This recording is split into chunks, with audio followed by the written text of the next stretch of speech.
What's up, Guillermo? How's everyone doing today? Judge guilty, not guilty, Vince again. Yeah, it's kind of Jenkins's project, so I would pester him about it. Maybe ask him on Twitter or something like that, or on all of the videos that he publishes, ask him to do it. He doesn't listen to me, but he listens to you guys, so you should definitely ask him about it.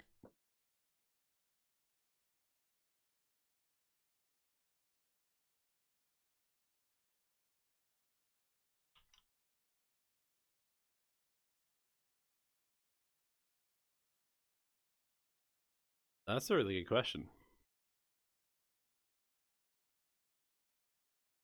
Thanks, G Squad. That's dope to hear, Opal. I'm kind of on the same thing. I'm like 25-5 in my last, or 20-5 in my last 25 games, something like that.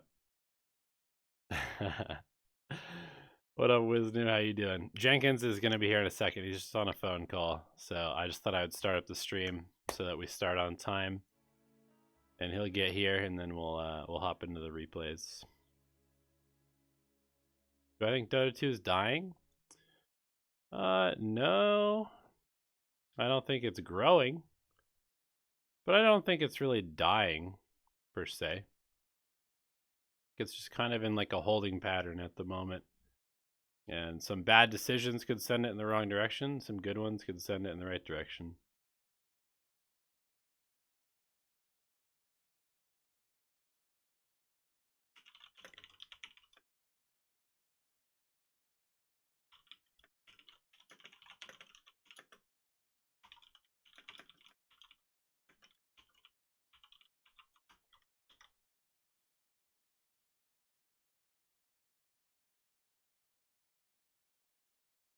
No. Jenkins will be here. He's just on the phone at the moment. Oh, looks like I'm getting a call from him right now. Hello? Oh my god, how are you wearing that shirt? We're live. How are you gonna wear that shirt while we're live? That is just disgusting. Take that off. How could you shit talk Pugna like that? Oh, I thought it said P vagina. My bad. Oh yeah, well that's what basically everybody thought when they read this brand name. My bad. My bad. I actually questioned the branding quite a bit myself, but nobody took me seriously until it was too late. Yeah, no, that's okay. It is Pugna. Pugna was a great brand. I just misread it. My bad. Man, you get my dad talking about taxes and good lord, he just goes. He loves bureaucracy. He loves it. That's Yo, funny. dude, I uploaded a video like 30 minutes ago. Uh-huh. It still hasn't processed. What is going on with YouTube these days? Weird. I don't know. I mean, it's a long video, but it's not that long. It's like 25 minutes. Huh. Let me see. Oh boy. I wonder. Well, if it's not done processing by the end of the stream, then there's something bugged, and you're probably gonna have to like delete it and re-upload it with a slightly different title. I did that actually. I did that already because it was another Mercari video, and of course I had to send that over there to them so they could approve it. I'm not even sure they watch the videos, you know, because I put some like really dumb meme at the start or something, and they're like, "Oh, this is an excellent video," and it's like, see, Hey, I man. feel like if you didn't know what Dota was and you didn't know the context of our channel, like when when I'm making fun of you, for example, when I did the thing where I'm like, uh, whoever the other guy was casting, and I was like, oh, look at this guy casting, and then looked like I was talking about you, but I was talking about the other guy. Like, that's stupid, you know? I feel like if you don't know Dota, if you don't know us, you should look at that and be like, wow, that was dumb. But Yeah. they like it. They're cool with it, which is pretty sweet. Hey man, people think that Logan Paul is entertaining, so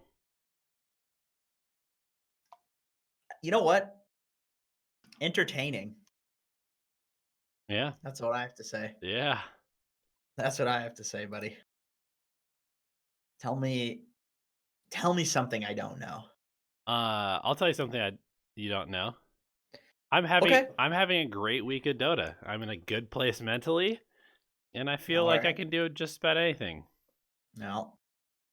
How long's that gonna last there, Big D? As long as I want it to. Okay. I fucks with it. Yeah. I fucks with it. Why are you wearing your hood? Just because it's comfortable. Because my hair is all messed up. Because I've been wearing headphones and a hood and a hat all day. Oh, I see. We can see what it looks like. It's pretty messy. I need to get a haircut.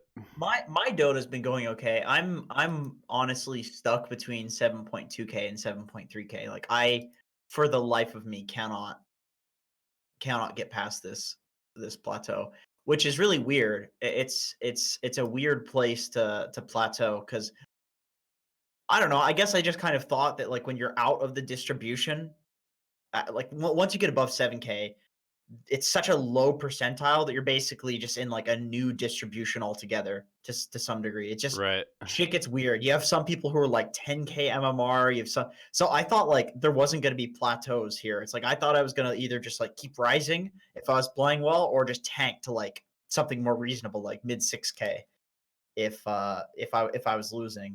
But I'm stuck. I keep losing to 7K, and then if like whenever I tilt, I'll like lose to 7K, and then I'll very quickly get to like 7.2, 7.3K again. And whenever I'm doing really well, I'll go to like 7.5K and always fall to 7.2K. It's like this is absolutely the average that I've been at for like the last, like 6 months now. And I'm sitting here today and I'm at 72.10. But you know, it's better going even than losing. So Yeah. I mean, that's something. That was what was happening to me. Is like I calibrated Divine 5. I was like 5,500, 5,400, something like that. And I was like 5,300, 5,400 for like 6 months. Just right in there. And then all of a sudden I lost over 1,000 MMR and I was down to 4,200. I'm really trying to figure it out, man. Like I don't know what it is that I need to do, but I'm really trying to figure it out. I'm trying, you know, different mental things, playing at certain times. Mm-hmm. I definitely when I was very close to 8K, I was only playing with specific people. Right. You know, I was like only playing whenever I got invited by somebody that like I knew was really, really good and going to carry me. And I was, this is maybe a little fucked up, but I was like, if like Henry invited me, I might see, how is he doing? Is he winning? Is he inviting me on a loss streak? You Right. know, I was gaming it like that, and I'm definitely not doing that portion right now. But I feel like there are so many people that don't game it like that, that are really high rated. Yeah. And I aspire to be that good at the game. So I want to be able to get past this hump by just playing really, really well. You know what I mean? Because Mm-hmm. I know that there's tons of boosted players in the top 100, top 200. I know there's like, you know, Schofield, for example, or Hector. These guys have like 5 or 6 different Smurfs in the top 100. So rank 200 really might be like top 100 or whatever. Right. But with that being said, there are people that are legitimately in the top 100, people that are legitimately 8K just by playing and playing really well and not gaming it. And I want to be one of those people. That's what I want to be. You know what I mean? Yeah. I don't want to try to abuse it and only queue and get divines and own divines. I don't want to do any of that shit. I just want to win the majority of my games. That's where I'm at right now. Yeah. You know who I've been watching It's recently? fucking hard though, man. I've been watching a lot of Owie stream. He's been streaming the last week or so. He's a good example of somebody who when he does play, he's in that category. Yeah. Like he's just like top 20, just fucking around. He just plays and he's good. Yeah, and just watching him has been like really. Normally, I'm not somebody that likes to watch streams because I always just want to play, and if I want to learn something, I'm going to watch a replay of somebody good. But with Owie, I've been really Owie's a good enjoying. one. Yeah, Yeah, Owie's a good one to watch. He did a video too. He has a video on his channel where he did a replay review. I gotta say, he says a lot of bullshit in it, and he yeah, clearly doesn't edit, and he calls himself out for the bullshit, which is hilarious. yeah, But when he does say, actual information, when he gets into like a flow of things, he says gold. yeah, It's complete gold. yeah. I also was watching Snaking earlier today, and he's another good person to He's watch. amazing. Yeah, there's just like upper echelon players that are so good at the game and just make so many good decisions. Yeah, and that's really what it comes down to. Is that's what I was really impressed by both of them from watching them. Is just like the decision making from like literally like second to second is just very top tier. Like they treat basically everything as a mini game almost. Like for Owie, he's trying to get a pull and somebody's contesting him, and his mini game then becomes how can I turn this contested pull into like a good trade against the other person by making them tank the creeps and then like blasting them with lich so they're slowed and they take extra hits from the creeps, and I end up trading like 50 mana or like 90 mana for 300 damage on them because I played that better than them. And then like just because he's playing these tiny little mini games over and over and over, See, it turns into like a win. God. Oh, here's where we could just go down a huge rabbit hole. But that's where I feel like a lot of it is building really good instinct for the game, because it's really, and this goes back to something we've talked about a lot. Um, and that's like whenever you're trying to learn the game and you're coming up with these like flow charts for, if this happens, I'm going to do this. If this happens, I'm going to do this. That's more of an exercise for building your instinct and making you confident in your instinct. But when that situation arises, you're not going to have the time to go through the flow chart. You're going to need to have that flow chart already be imprinted in your instinct.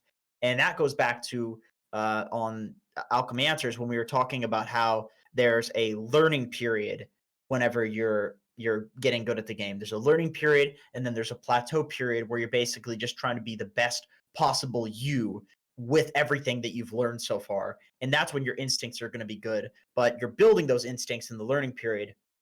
And in building those instincts, you will fuck up other stuff because you are so busy thinking about, okay, let me follow this flow chart in my head. Boom, that guy that was contesting your pull runs off and you don't get the chance to do it. But you think about it, you get confident in your thoughts when it comes to that topic. And then when you are just instinctively doing it, it's you're doing it based off of what at once was logic. Even though when it's instinct, it's like it's actually hard to come up with the logic behind your instincts. Like, I don't know, they're just there. They just tell me to do this and I do it. But at one point there was logic behind it when you built that instinct. You know what I mean? Yeah, I do. I think that's kind of why I like this idea of treating it as like just these individual tiny little mini games. Like every trade is a mini game. Can you perfect every single trade in a laning stage where you get them? Can you perfect every single last hit where it's either you get the last hit or you hit them more than once while they, mess up the last hit or while they get a last hit. Like all these tiny little things can be gamed to some extent, and I think that is where some of this real like difference lies between people that are like at the top tier of the game and those that are just kind of like playing Dota, but they're not like playing the like inner workings of Dota. Maybe There definitely is the like there's an argument and counter argument for everything, for sure. Like there's also the other aspect where I've played on like Smurfs and stuff, or play with like my brothers-in-law, and you get in these like ancient games, and I have played against some people that are so overly obsessed for with sure. the little mini games that they're not thinking about the bigger picture. Like somebody is so obsessed with trading with me, they don't even realize the reason that I'm trading with them is because I have somebody coming to gank them, and they're not thinking about the gank. They're thinking about the fact that, oh, this idiot's trading with me and I'm a lich and he's going to die to me because I trade better, but actually somebody's ganking for me and that's why I'm trading with you. Right. That person's still like hyper. So there is a Dota's a fuck, man. It's a hard one to like really analyze and drill down into, just because it's a balance, and it like pro players just have a really good balance of focusing on the little stuff as well as keeping an idea of the bigger picture. And I suppose that's the good argument for building those instincts, is so that you can actually think about the bigger picture once you've instinctively figured out these little mini games. Yeah, you want to note that one of the biggest things that I've done that has gained me literally 500 MMR this week. Literally, I'm at 500 MMR this week. And and here's what changed is that I stopped picking heroes that I don't understand at a pretty fundamental level. I'm picking heroes, like even if it's kind of a weird hero. For example, there was a game where I was like, well, we could probably use some armor, and sure, maybe I could pick something like a Lich or something, that builds naturally into a Crimson or Vlad's, or I could just pick Sven as a position 4 because we need a stun and we need armor, because I have played hundreds of games of Sven and understand the hero super well. And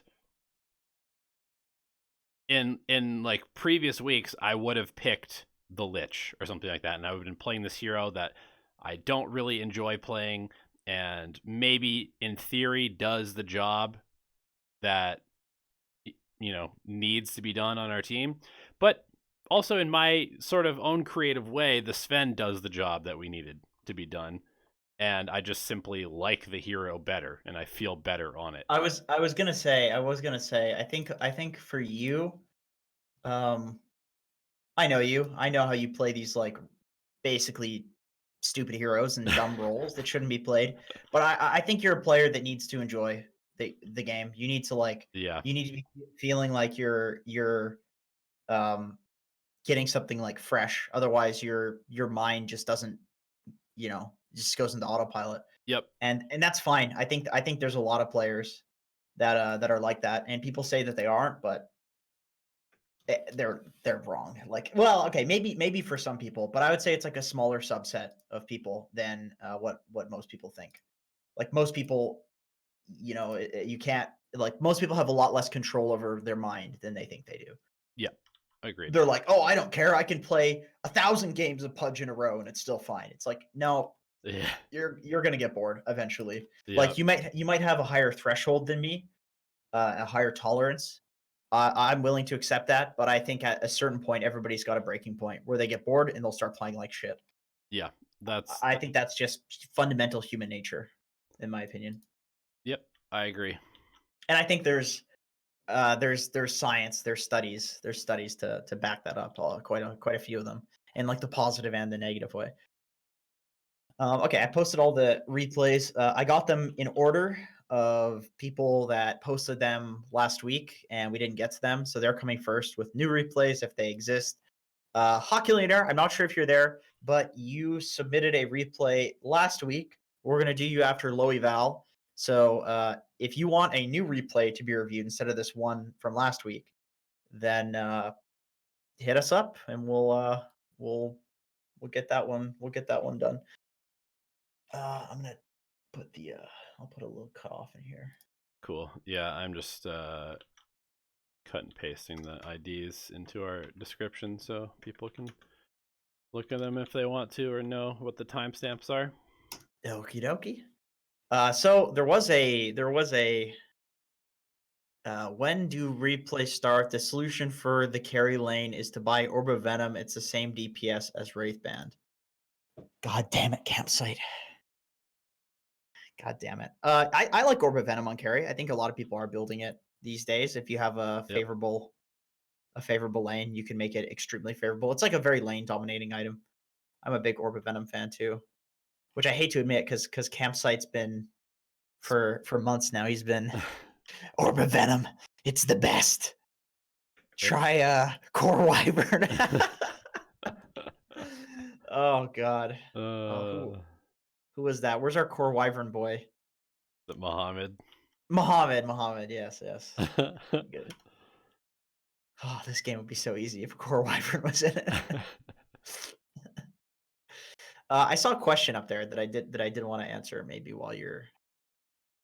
Croc said, "Do you think there's a ceiling that certain players hit and they can't go beyond that, no matter what they do or try?" So I would love to be able to answer a lot of this. A lot. Ooh, somebody asked me what my bench and deadlift squat max are. I like that. I'll answer that in a second. But somebody, Croc said, do I think there's a ceiling that certain players hit? And like I was saying, I would really like to respond to this with some science, some like psychology papers or something like that. I haven't, I don't have anything to cite, but I can give you anecdote, and that's that I personally have hit huge plateaus to the point where I've been stuck at them for years in terms of Dota skill. I'm sure in terms of a lot of other things as well, but I've always been able to break them, Mm-hmm. and I've seen other people hit so many plateaus.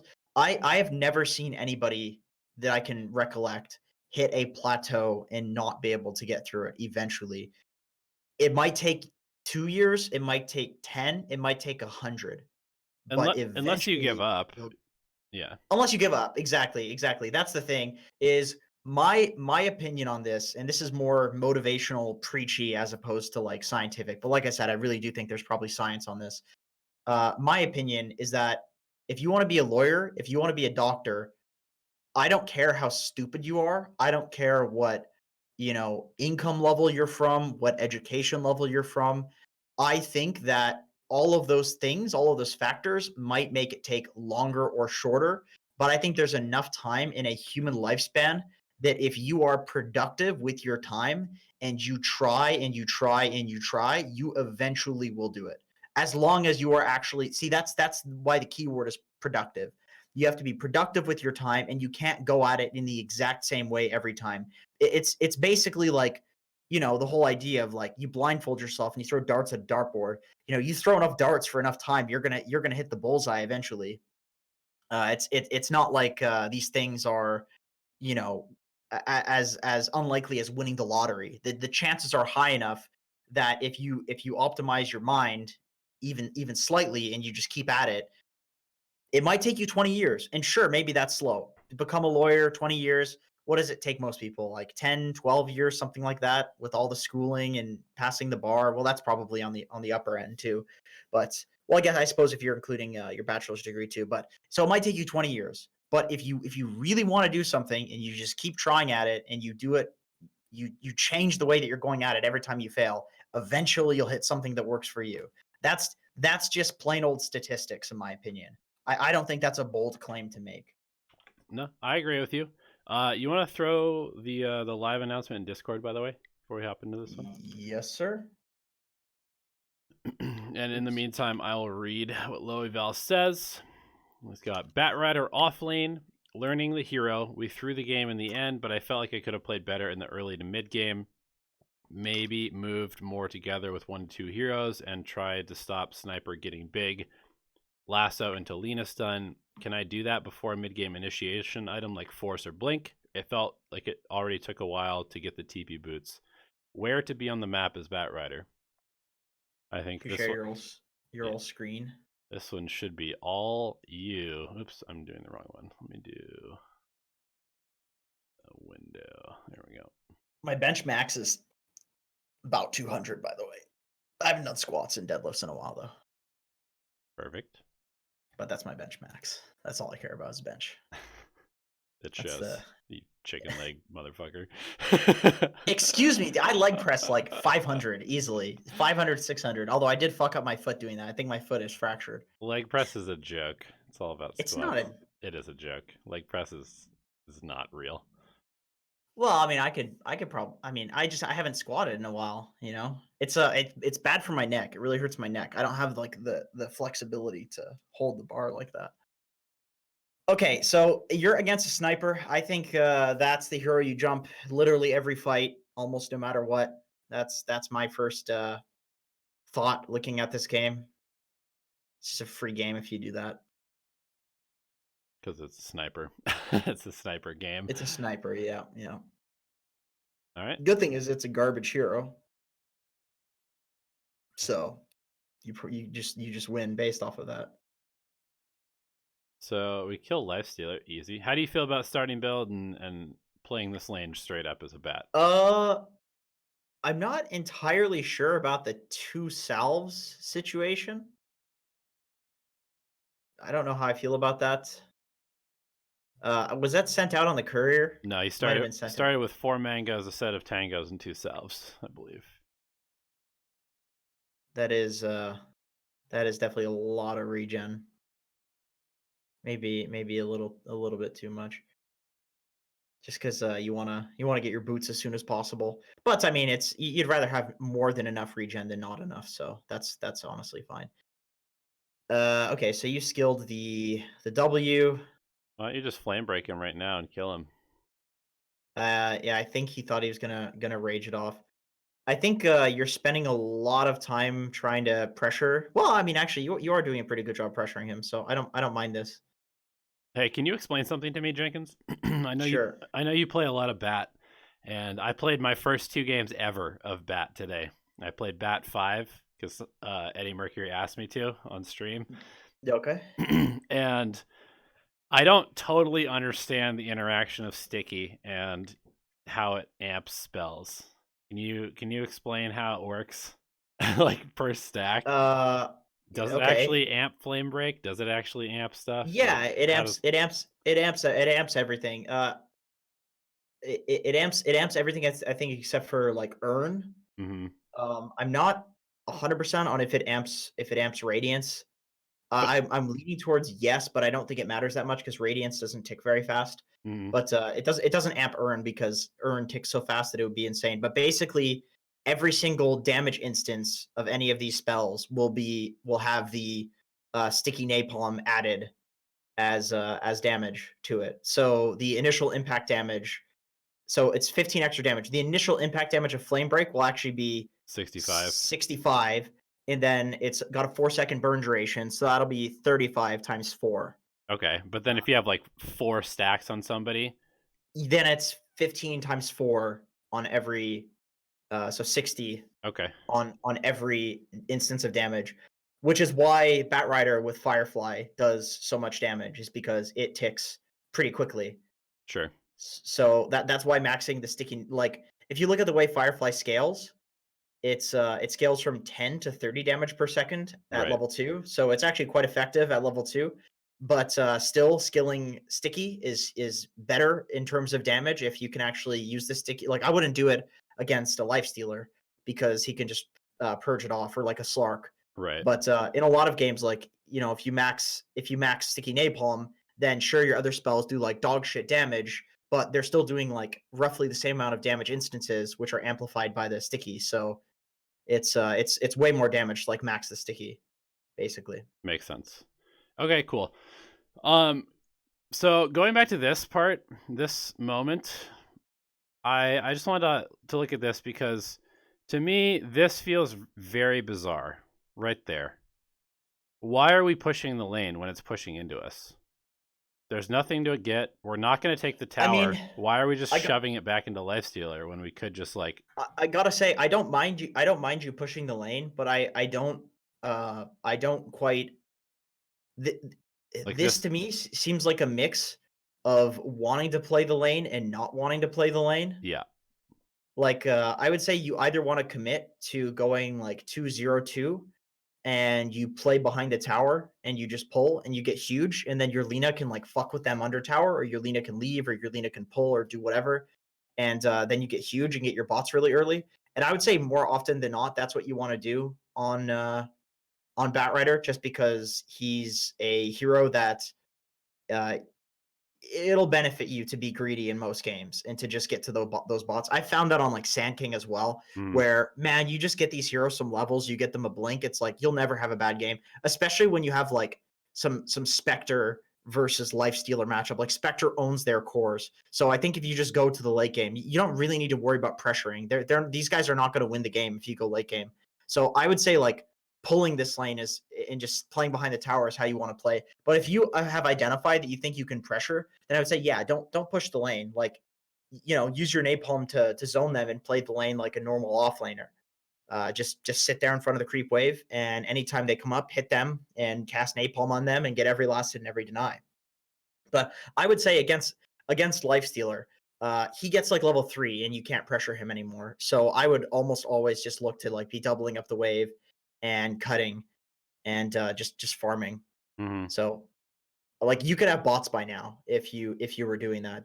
That's the crazy thing about this hero is that you're so powerful when you get the bots that I almost think that even in games where you counter them in lane, like maybe you should just cut and get the bots because you farm so quickly. That's to the point that I think this hero is broken when he gets the bots. Mm-hmm. You're using a lot of mana with like the flame breaks and stuff. That's what I was gonna say as well. As I feel like your resource management has been complete dog shit this game. You're just like constantly using your spells when you could just last hit normally. And Well, this is why people go no points in flame break and they'll go for like an extra point in the Firefly just because it's way more mana efficient. You get 3x the damage on it for the same mana. yeah, I mean, I just really don't understand like the skill usage. You're just kind of like randomly casting your spells, shoving the lane, not even really securing a lot of the last hits. It looks like you're just like trying to shove the lane in as quickly as possible, but it's only 10 minutes into the game, so I don't really understand why. Wait, was this the first Batrider or the second replay? What do you mean? There were 2 replay IDs that he put. This is the first one. Oh, okay, sure. So again, it's just like we're just using all of our resources. Why? Just to half damage these creeps? I don't understand why you're doing that.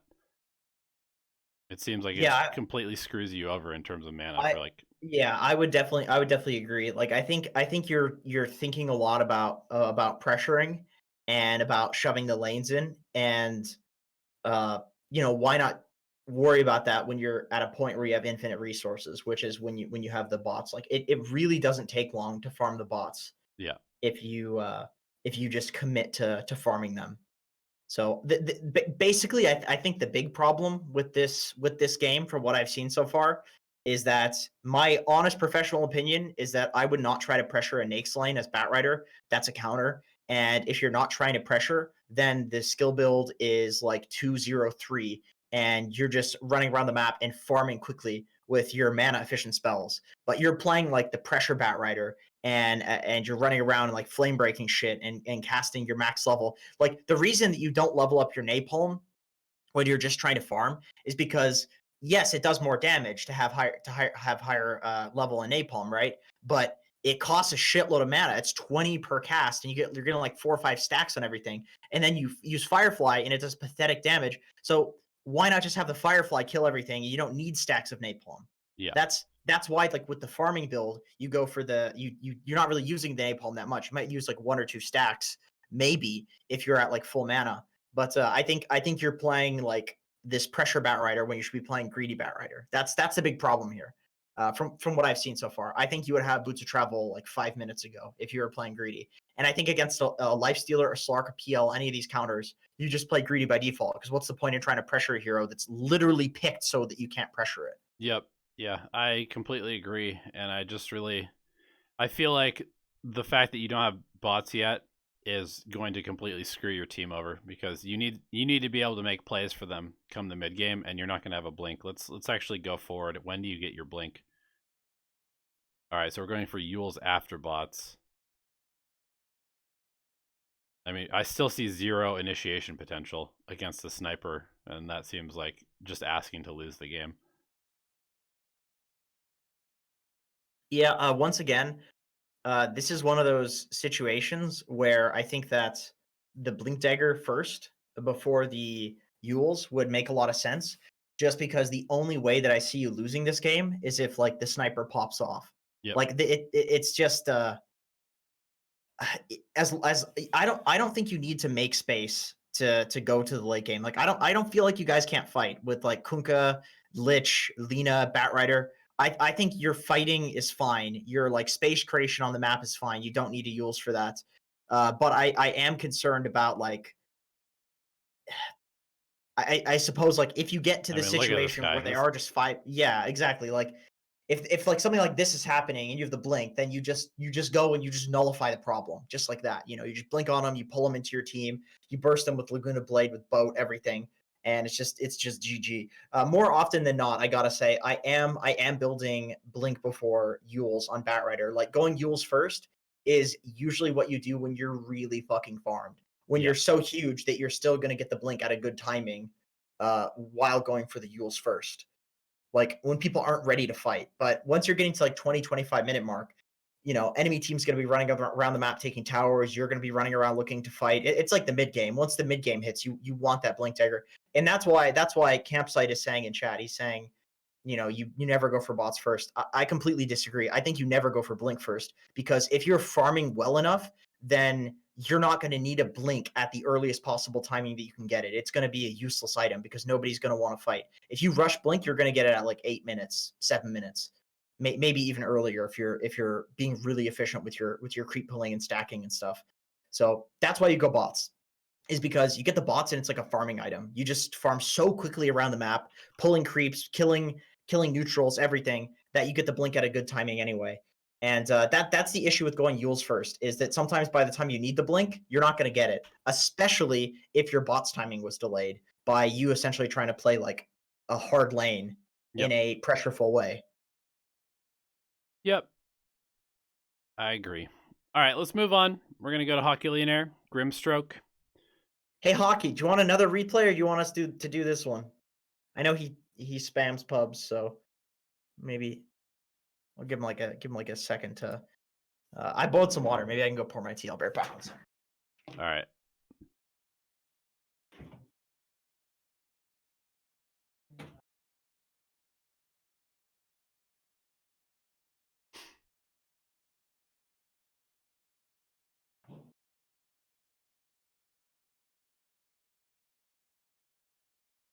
Yeah, Martin Feldman actually raised a really good point too. I noticed that there was a whole lot of kind of just like, you're like desperately trying to push the creep wave out so you could go farm the jungle. Why don't you just farm the lane and then farm the jungle when there's no creeps?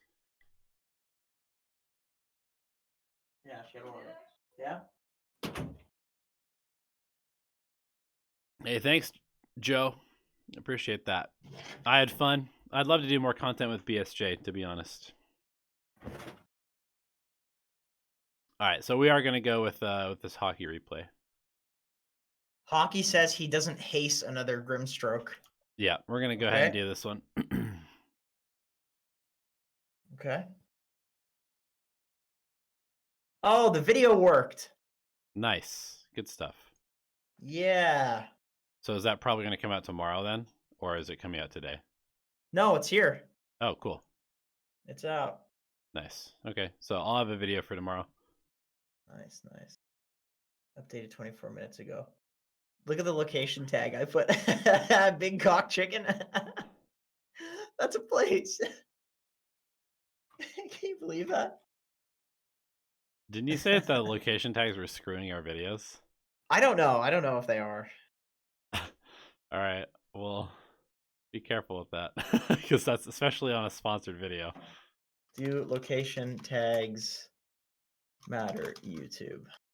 That'd be really funny if they do. Let's see.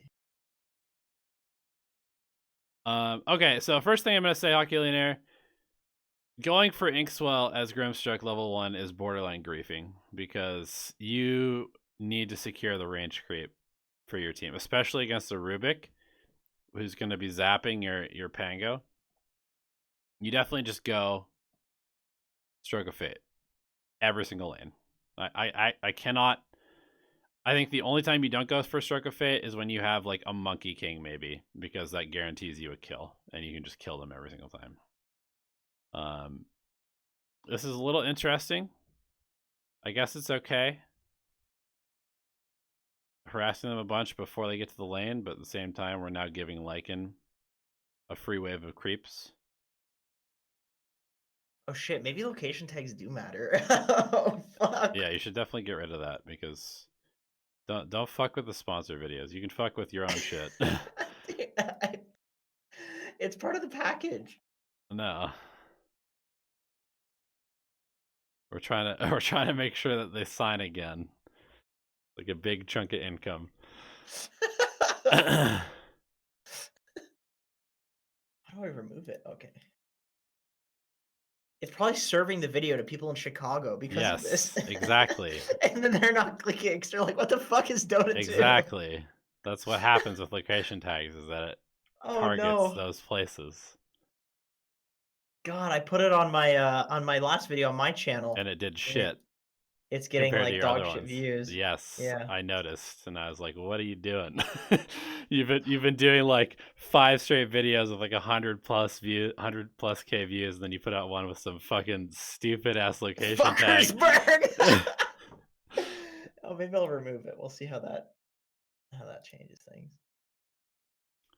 All right. Anyway, yeah. So I really think that you have to go Stroke of Fate, especially as a 4. Like, it's just so good for securing these range creeps when you have a melee offlaner. It's really good against the wolves. It's you also have to be realistic about your kill potential. If you have Inkswell level 1 plus Swashbuckle level 1, do you have any kill potential? Because I don't see any. I think the whole point is to soften them up first. Maybe you can go Inkswell like level 2 and then get Stroke of Fate level 3, so you have a good nuke and slow, and then you can maybe finish them off with an Inkswell combo once you're both like level 3. But going for Inkswell level 1 doesn't make any sense. So I'm kind of looking at this from like an offlane perspective. And if I'm a Pangolier, I just want to get to my Javelin and I just want to get like level 5, level 6. Yes. Because I know my hero is like garbage in the early levels. So I am not going to look to pressure because this hero is one of the most garbage heroes in the game for doing that. He just has Swashbuckle, doesn't even do that much damage. Yes.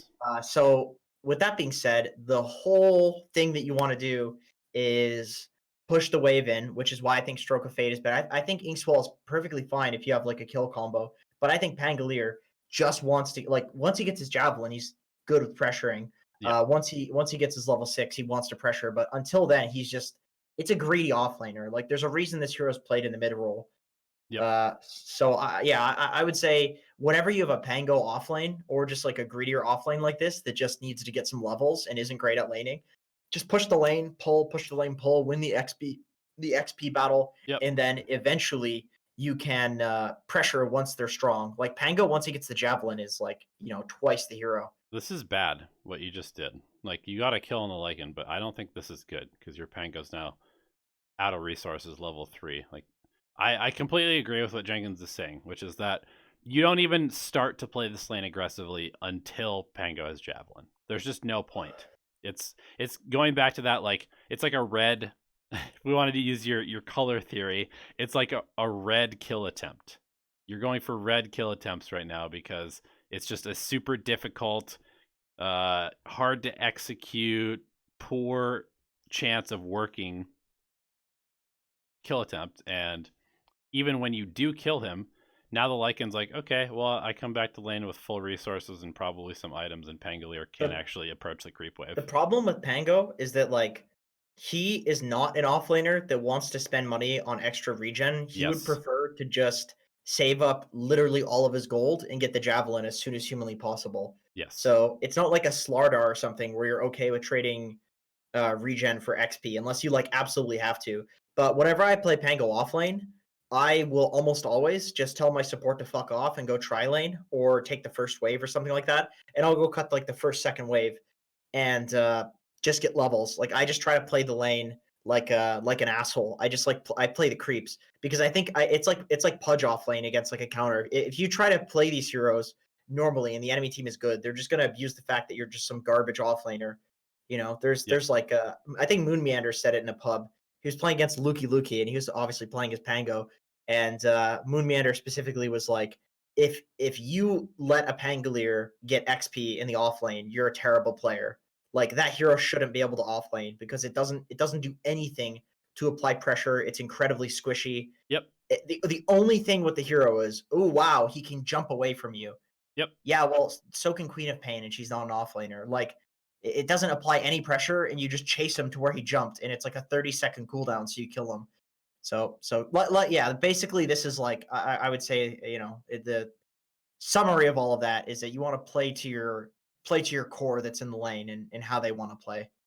Yeah, I mean, you've taken so much experience from this guy, and I feel like all you really have to do, you could probably both be this level, except Pango would be level 6 if you just literally just stroke a fate the wave, and he swashbuckles the wave, and then you side pull over and over and over. I think that's all you Man, really have to do. for a while, people were doing this thing where they would like tri lane with Warlock. They would fatal bonds the first wave, or dual lane, and then they would like Sven stun the first wave, or they would do Warlock gyro and they would like flak and fatal bonds the first wave, and they would just keep doing that. They would just push it out faster than anybody Mm-hmm.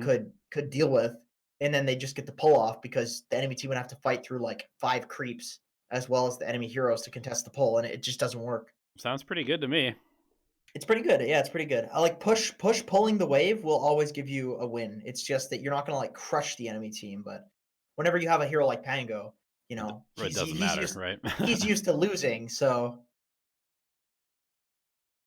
yeah, yeah, exactly. Stroke of Fate. In fact, I think people have been going like 4-0-2, Yep. and then 4-0-4 is the build on Grimstroke, which is interesting. Yeah, I think you only take Phantom's Embrace against heroes that are like Puck. Pango or Puck or Weaver or these ones. But this ability is not good unless you absolutely need the silence. Okay, so you specifically asked about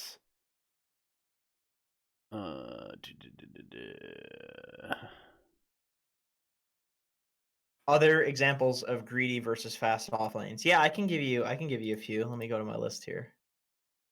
That's a good question because I know it really depends on the heroes. Any like non-traditional offlaner, I would say, like if you're playing like a some like Lycan offlane, Lone Druid offlane, Ricky offlane, something like that. Wind Ranger offlane. Yep. Heroes that are like really good with levels. Yeah, it's like heroes that are really good with levels or need like one main item early to have a lot of impact.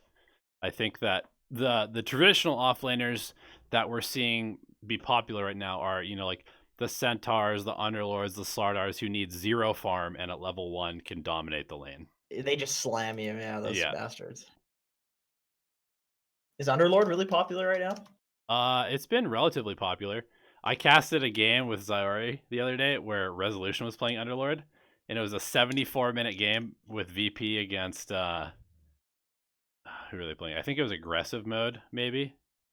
And Resolution got to the point where he had a Daedalus. He was level 30, and he was hitting for 1,000 damage and critting for like 2,200, and he 3-shot a Bristleback at the end of the game to win. That's ridiculous. Dude, oh man, there's some ridiculous late game heroes. I was playing some like 50-60 minute game against an SF the other day. A Slardar walked up and amped me, and I was Veno, and then SF just throws 2 right clicks at me, and I'm just like walking away casually, and then they two hit me from full HP, and I was like, what the fuck? But that's just some of these heroes in the late game, man. They're insane. Yeah. Have you seen this Slardar hero, man? Yeah. 56% win rate as the second most picked. It's bonkers. What in God's name? It's really fun to run with a Slardar is PA. I played a game where I had a safe lane PA the other day. Oh yeah. Any physical damage hero just destroys. Yep. Okay, so before we go on to the next one, I just want to give Hockey one more little answer to a question, which is says, with regards to the mid game on how this hero specifically wants to combo things in team fights, opportunities, or heroes, he's mainly what do you look to aim for in team fights? Really, you want to look at like probably 3 different things. There's kind of 3 jobs that this hero does. 1, silence an important hero. So like hold your silence until you see, maybe a storm jump in, silence the storm when he jumps in. Pangolier jumps in, silence the Pangolier. Number 2 is to use your ink swell on a hero that wants to go in on the enemy backline, or to use as like a counter initiation if they're initiating on some tanky hero. Let's say you have a centaur on the front line, they all jump him, then you ink swell that person. And then the third thing is who you use soulbind on, and that's usually best used on heroes that require mobility to do stuff. So like if you can soulbind a Lycan to anybody on their team, you just completely fuck him. Like there's actually nothing he can do. So that's what you're aiming for, is probably to try and soulbind the Lycan to like a Jakiro who's 200 movement speed. Man, I have literally 0 Grimstroke games. I have not played the hero once. I've got quite a few. I think he's super fun to play. I wouldn't know. I've never played him. Literally never tried him. We should run some like Grimstroke Slardar lane. I bet that would probably booty slam people. Yeah, I'm sure that's gross. I'm sure Slardar plus anything is gross though. Yeah. All right, moving on to the next one. We're gonna go to a Snapfire replay. My second least played hero, or second least played hero. Snapfire. Yep, I have three games, all losses. Nice. That was back when people thought it was going to be an offlaner. Definitely not an offlaner. Definitely. I saw a couple people playing in offlane. I mean, people build like Greaves on it almost every game, so I guess it probably could be. Maybe. I saw Nigma played in the offlane, which is cool. But I think it was because like they really wanted they picked like GH Earthshaker. They really wanted him to play Earthshaker, and then they had like a CM or something. So it was like more of like a drafting thing that was kind of forced. Mm-hmm. Oh, I did see that. Yeah.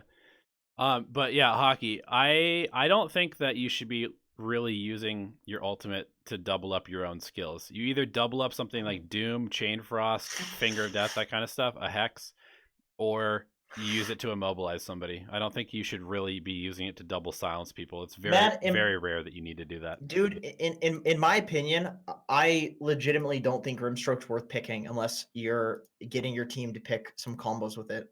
Like, I think it's such a waste of the potential of the hero and I feel the same way about, like, I know Snapfire is a broken hero, and I think that's true because a lot of stuff combos with Snapfire. Mm-hmm. But I think if you pick Snapfire and you just tell your team to like, hey, can anybody play Puck Void, and you give suggestions, like your chance of winning the game is going to be so tremendously high. Yeah, so high. I played a game where some guy first picked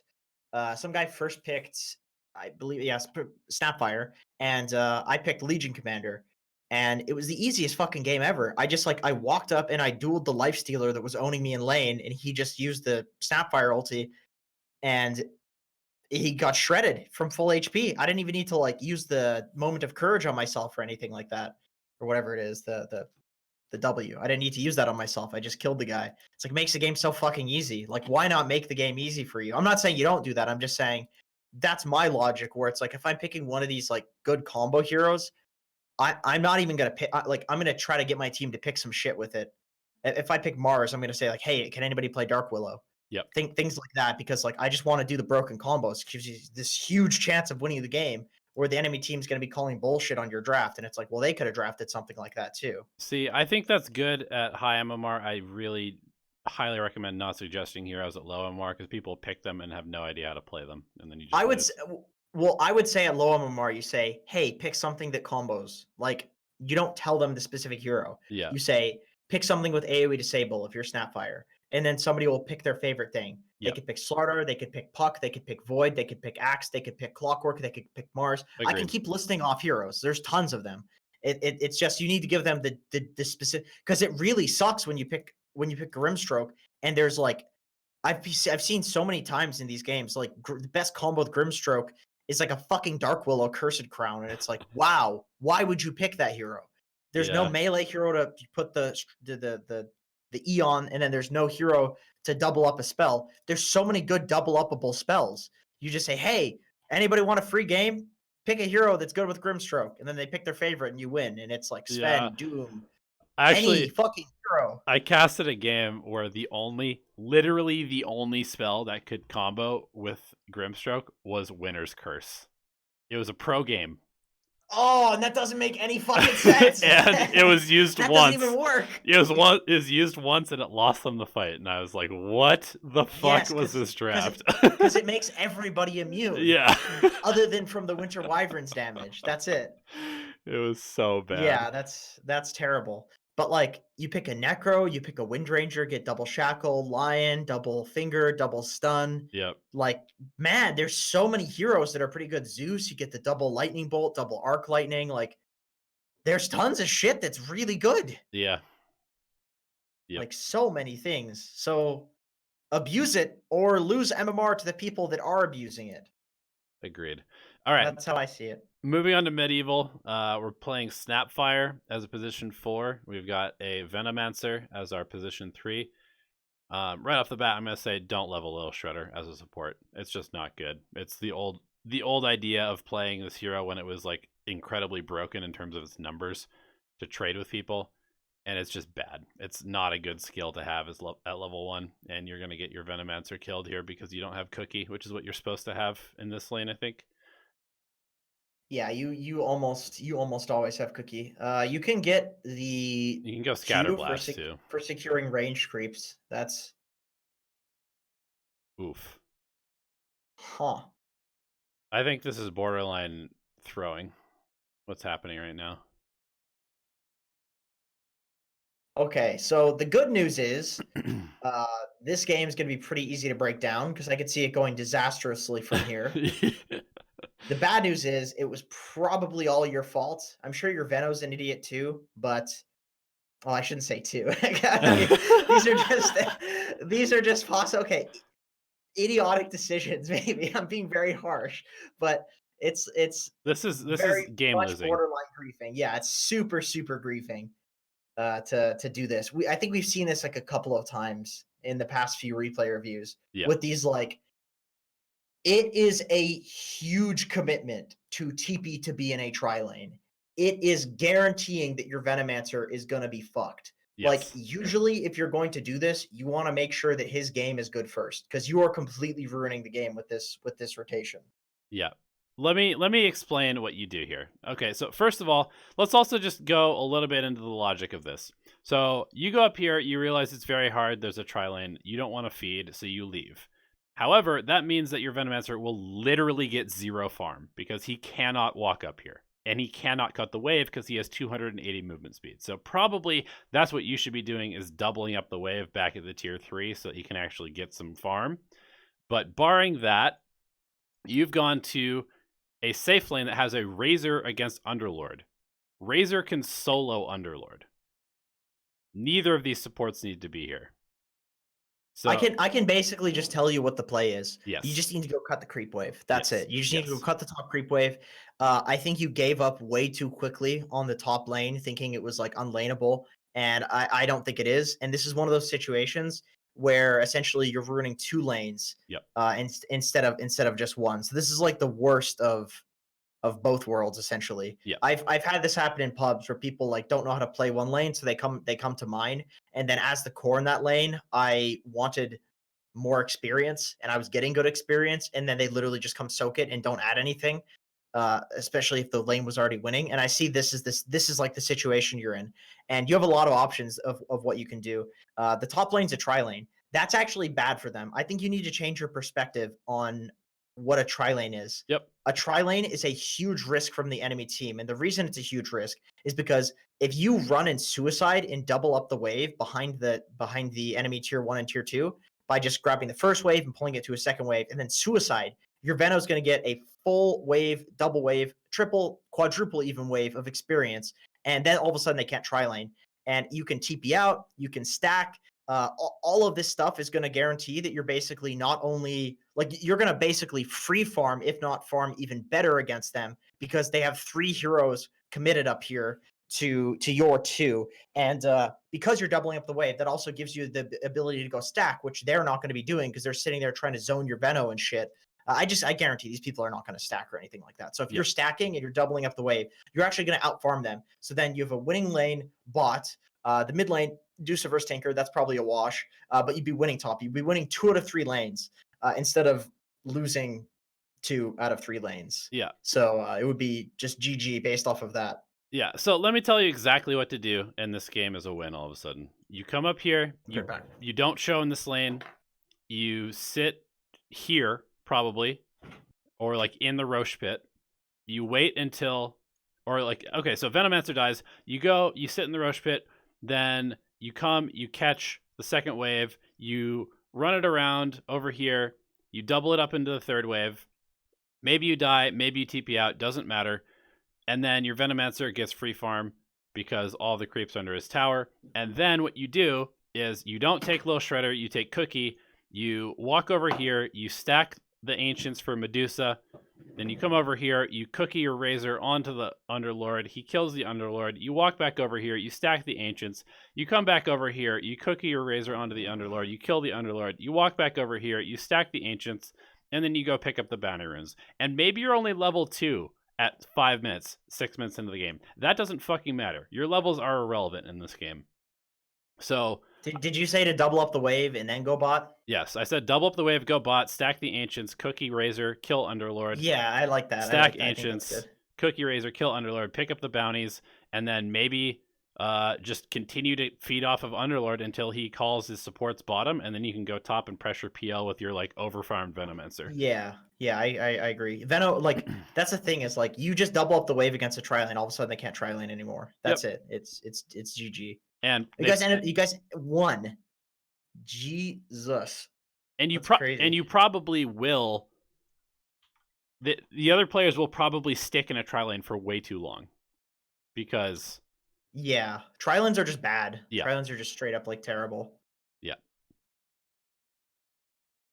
All right, so we're gonna move on because I think that one is pretty straightforward. Yeah, I agree. I think what was the rating of that? I think it was like Guardian or something like that. I was gonna say because I feel like at around that bracket, games are determined by like almost randomly who like is better at pressing their buttons, who has the Smurfs, things like that. So I don't know. It's hard to get a really good reading on like.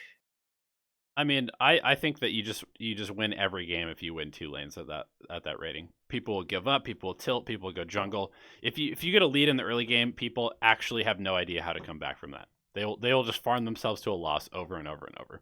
Which is why I'm surprised that it was a win. I do have to say though, like the stuff that you're doing with the pulling and stuff in the safe lane was like it's good safe laning stuff, but you're just the position 4, you know? Yeah. Like that was just not doing another person's job essentially. Yep, agreed. All right, so we're moving on to PA, another Immortal game. This was a harder PA game, so I decided to go Deso instead of Battle Fury and try to fight earlier. I just want general advice on how to play when your hero is countered and what to do in a game where your draft is worse. Yeah, so you guys have 0 team fight essentially, which is a little bit of an issue. I mean, it's not that bad. You have like Nyx, Meteor Hammer. You have Slardar to set up for the Snapfire. You have Clink Salty. It's not the absolute worst. It's not the worst, but your control for Puck Morphling is pretty rough. So. Yeah, it's Slardar Nyx. Your Nyx has to be good. Yeah, Nyx is an insane hero, man. That hero is ridiculous. It is really good. That's like the best position for it, in my opinion. Yeah, cool. I would agree. All right, First Blood, nice. Oh, so this is an Immortal game, right? Yep. Is this Europe Immortal? I'm not sure. Probably. Let's see. Who is this? This is this Ghost? No, this is Mosley. It is Mosley. Another Immortal game. This game was harder. PA decided to go Deso instead of Battle Fury and try to fight earlier. Okay, interesting. I'm a big fan of Battle Fury. Generally speaking, right now, I really like that item. Mm-hmm. I mean, Deso's not that bad. I mean, I think probably either would be fine. But definitely in games where you feel like you're countered and you just need to have like extra items on the enemy team, that screams Battle Fury, right? Yeah. So that's always an option. I had a guy in my pub the other day, and he was a troll, and he's like, he free farmed. He's like, I couldn't play because I was against counters. And he had a Battle Fury, he's free farming, and it's like, well, you know, you can just not fight for 5 items if you want to, because you have Battle Fury. You'll get 5 items so quickly. Right. That's the great thing about Battle Fury, is that counters don't matter because you farm so much quicker than them that if you're still in the game by the time that you farm those items, it's just over and their counters don't matter, you know, because you have Satanics and Bashers and things like that. Yeah. I do also think that there is some merit to just going like fast Deso BKB and running around with your Slardar and like 2-shotting everybody on their team, because they're all very squishy. Yep. Definitely. Snowballing. Yep. I think that that's definitely viable.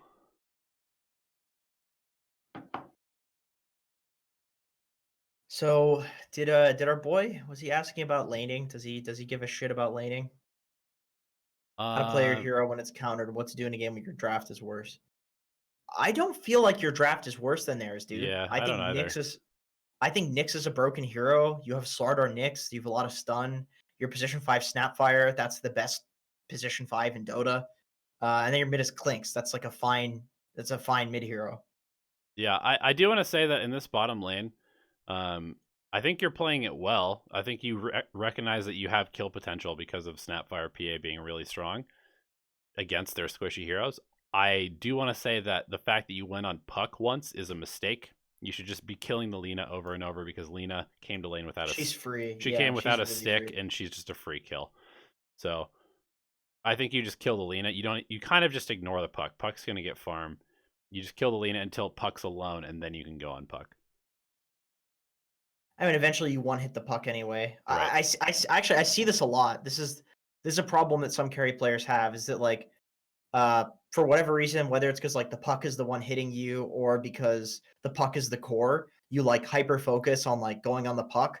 But if I'm a Puck, like that's what I want. I want you to be like trying to like epically bait me to phase shift with daggers and blinks and shit, because Right. then I'm gonna fucking kill you when you do that. Like that's like the point of Puck versus PA. It's like a lane counter. Like that's the exact thing. Is like these debates of trying to dagger Just wasting your and then time. he phase shifts, and that it's a wasting your time. Where there's just a juicy free Lina sitting there, and if you go in the Lina and you stop the Lina from being a presence, then the Puck can't do this shit anymore. Yeah. Basically, because the Puck will be under leveled. The Puck will have to stand really far away. Yeah, it's kind of going back to this whole like mini game idea. The mini game of this lane is to remove one of the ranged heroes from it so that you can free farm without being harassed too much. And the easiest one to kill is Lina, and Lina has already left the lane because she realizes that she is just food. So Lina's actually making a correct decision here. And you guys are kind of just like pushing the lane into the Puck by trying to go on him constantly, and it's pushing your creeps, and it's not actually accomplishing anything. You're happy in a 1v1 against the Puck, I would say.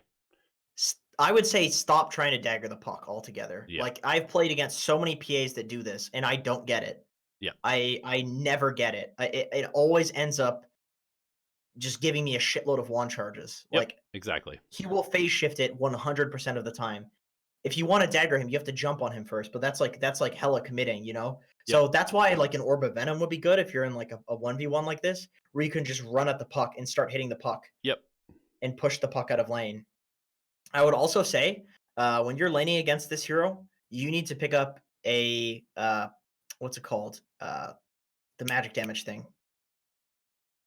I'm blanking. What is it called? The thing that reduces magic damage. Raindrop. That's what it is. Yeah. 100%. You will never die to a Puck if you have a raindrop. You will never die, ever. Yeah. So I like that. I like that call. That was Puck, a crazy wraparound. yeah, also, that was good. I want to say that you definitely go Battle Fury this game. I think that phase boots is not correct here. You go treads this game. You're going Battle Fury. You want attack speed. You need more tankiness from the strength treads because they have basically only burst damage. Going for phase boots doesn't make any sense on a hero that has 50% evasion anyway. I know that the armor and the extra damage is nice and the chasing is nice, but you know what else is nice? Having extra attack speed for more crits. It's kind of a small thing, but I feel like treads is just the way to go on PA at this point. Treads is broken.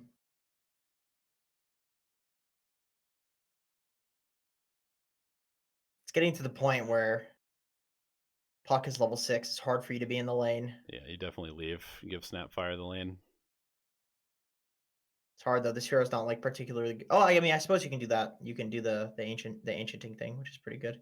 Yeah. The Finders Keepers rule. Eat that jelly. Oh yeah. Love this. This is amazing on your hero. Yeah, oh yeah, really good. Love getting that item. Okay, so you switch off the Battle Fury for the Deso. I still think you go treads even with a Desolator. It just seems better this game, and most games. And I also kind of feel like you should probably go create pressure or relieve pressure somewhere else. I don't know. It's just a hard one to to go to like a Morphling's lane.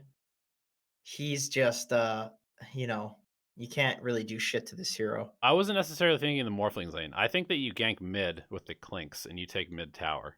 Like, Sure. I feel like you plus Clinks can probably kill anybody, and then Clinks takes the tower, and then it frees up Clinks to roam around the map, and you can have mid, which is better than being bottom.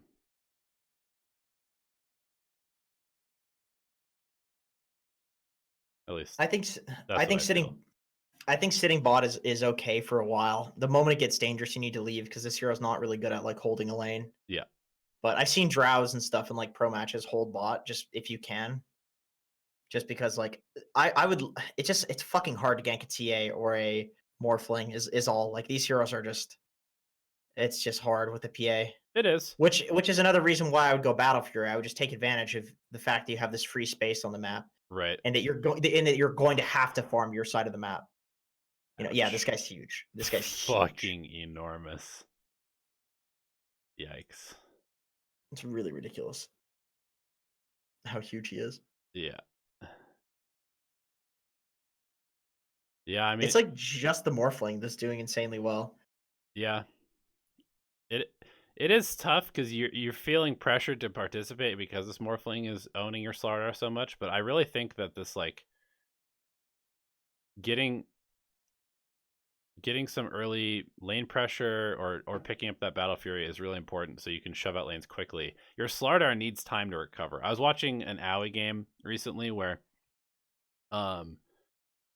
their Centaur got completely bodied in lane, and then everybody on the team was like, Centaur, you take recovery farm. You just recover for the next like 10 minutes. And then they did, and then Centaur had a blink and they were able to like, take fights. But your Slardar needs to have a game, and he does have a blink, but I feel like this is kind of late.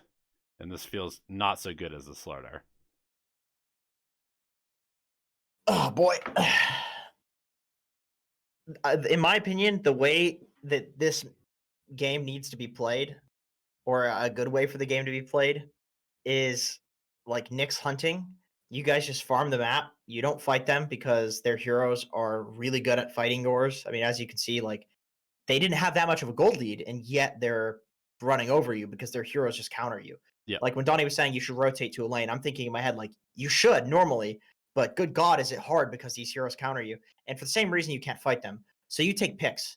And in order to, like, this is good. In order to do this, you need people to be playing the side lanes, playing separate. You need to have your Nyx set up with like a meteor hammer, and then have Slardar come in after with the blink dagger, or blink Slardar, and then Nyx comes in after. But you want to be like playing the map. And I've seen a whole lot of like running around and trying to do shit in a situation where I don't think you can. And that was good. Like it started with like a pick, like they're out of position, another pick out of position. Like these are good. But the moment these turn into these full 5-on-5 engagements, it's like, they have, like you said, they have this like Morphling with an Ethereal Blade that's gonna destroy you. They have like a TA who you can't peel through the refraction charges. I think you want to fight around cooldowns. That's all. That's another thing. Like if you don't have the Snapfire ulti, I think you probably don't take fights. If you don't have a good setup pick off on Nyx, I think you don't take fights. Yeah, I agree. I think Like you guys just don't have like a team fighting lineup really. You have a pick off lineup. Yeah. That's the bottom line here. It's like Slardar, Nyx. These are pick off heroes. Clinks, PA.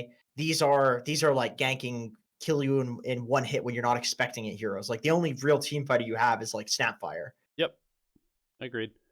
So if you're running around taking team fights, like you're gonna need to do some really sick mechanics to win those fights. Which I mean, it looks like it's going okay. Yeah, I feel like you guys have kind of almost won this game at this point. I feel like you have the momentum. Your PA is very farmed. You have the BKB, you have the Deso.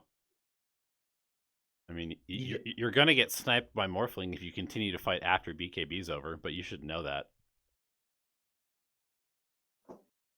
Well, that's definitely a lesson I think from this, is that generally speaking, whenever you're playing against a magic damage carry, it's just safe to not fight without your BKB. It's just really safe. Yep. And I don't feel like there's any issues with not taking fights. Like even if they're kind of controlling the map, like as long as you're getting something, which again Well, kind of goes. you're gonna have a Nyx and a Slardar running around looking for picks. So if they're Yeah. controlling the map, it's like it's not like you have no options. You're not going to be doing anything. You don't have to 5-man. It's the enemy team 5-manning. And if they're playing the map, well, that's good because Right. guess what? You've gankers. Yep. Yeah, I agree. So now you have your BKB up. Your Nyx is respawning. Okay, good time to smoke. I was gonna say it's a good smoke opportunity. All right, kill Lena. It does, yeah. Okay. Oh, damn! Even Nullifier and Glinks. That's huge. They have a 9K gold lead, eh? TH is getting huge, I suppose. You guys are kind of trapped in your base, not really playing out on the map. This is when you would like to have some hero that's like split pushing, but you don't have any hero that does it. Which is why having a Battle Fury would be nice. Yeah. Yeah, I'd say the main thing that I see from this is that you have, really you have 4 heroes that want to be the second person into a fight. 5 heroes. All 5 of your heroes want to be the second person into the fight. Well, Nyx is like your best initiator or Slardar. Right, but even those heroes would prefer that somebody is showing in lane, pushing lanes out that they can then play around. Yeah, use like they play forward. Yeah, right. Exactly. And so everybody's trying to wait for somebody to push the lanes to make something happen on your team, and that is an unfortunate place to be in. Which is why going Battle Fury and a bunch of like big boy items like Sanjin Yasha and Satanic and BKB and stuff would be good. I remember playing a game with Sumail, and Sumail was like screaming at my team. He was like, "Everybody with the BKB, get into a lane right now and start pressing when people go to kill you." It's like, okay, well, it's interesting to know that he thinks about the game in that way. It's like if you have a BKB, you're safe to push side lanes, and somebody needs to be doing it. So just go use your fucking BKB to do that. Yeah. So yeah, you know. Sumail thinks that's a good way to play. I would argue that he's probably right. Yeah, agreed. All right. Oh, we skipped Zeus. I put him at the bottom. I fucked up. I skipped over him. He is a Zeus replay from last week. Okay. We'll do that first. Sounds good. Let me get the time for this one. Okay.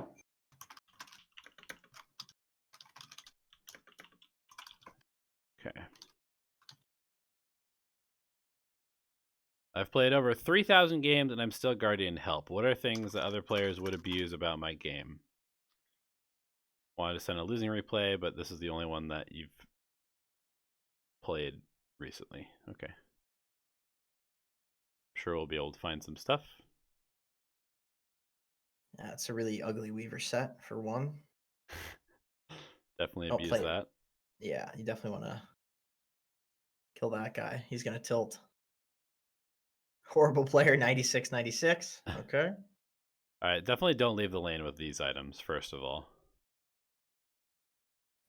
I don't absolutely mind it. If you're like rushing bottle. Okay, I see. Okay, there we go. I was gonna say that's not like it's crazy, but it's like crazy enough to work sort of thing. Mm-hmm. All right, so lock your camera on your hero while you're blocking. It makes it so much easier to block. Yes. Okay, right here. Right here. You pull the creeps. This is good. You definitely go for this range creep deny over getting the last hit, right? On a melee creep. Also, get your fucking mantle into your inventory. 3 extra damage. That's a good question. I would say it's pretty close. I think it's pretty close, but I'm pretty sure I've seen some really good mid players prioritize the range creep. Okay, I'm not saying you're wrong. I'm just saying like my instincts. I suppose I have like instincts built for offlane. Right. And every little bit of gold, yeah. Yeah, it's like, oh, I can't miss this fucking last hit, guys. You know? So yeah, it's definitely close though. It's definitely close. In the mid lane, where like it's this XP dependent matchup where like if you get level 2 first, it's GG. then Right. probably yeah, the range creep denies are really important. The only thing is, if you go for the range creep deny against Tinker, he might laser you in anticipation for that deny. Right. But if you go for the last hit, he might not laser you. That's kind of my other thought. Right. But it's a small thing. It's a Yep. I think I definitely send out a salve and a stick at this point. homeboy. You're missing a lot of these last hits. Yeah.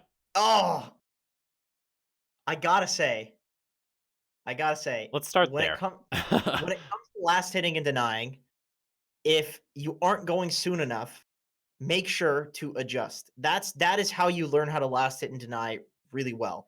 Is within a game, if the enemy guy is going for the denies early, then you need to hit earlier.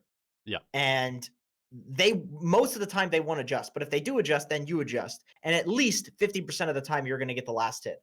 So that's what I would say is like if one was too early, say in your mind, okay, I'm going to do a little bit a little bit later. That sort of thing.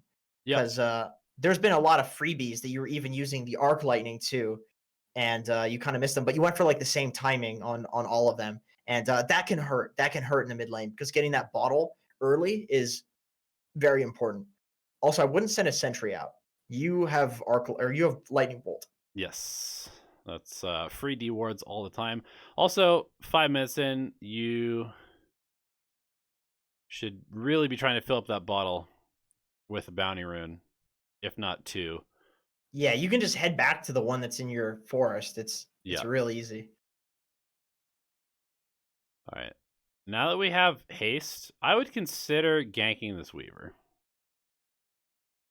Or Legion. Yeah, one of the two. This is good too, though. Just dive this fucking guy. I'd go for it, man. Yeah. There it is. A little bit late.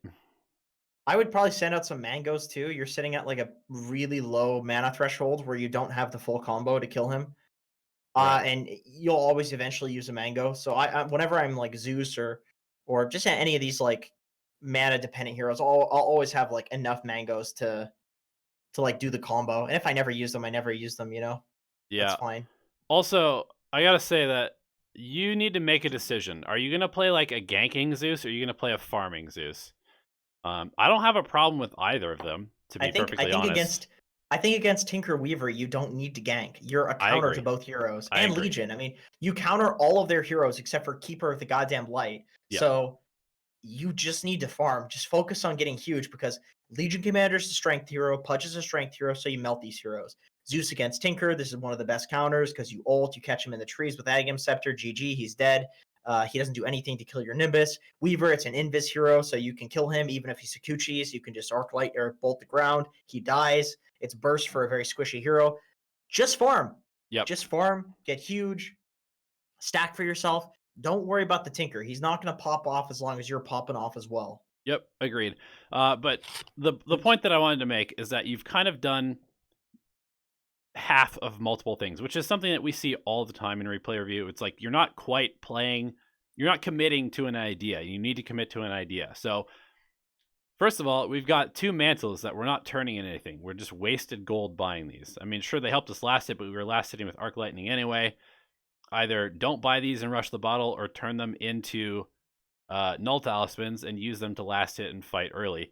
Against the Tinker, I think Jenkins is completely right. You just farm and you kill him for the entire game. There's nothing that he can do to you.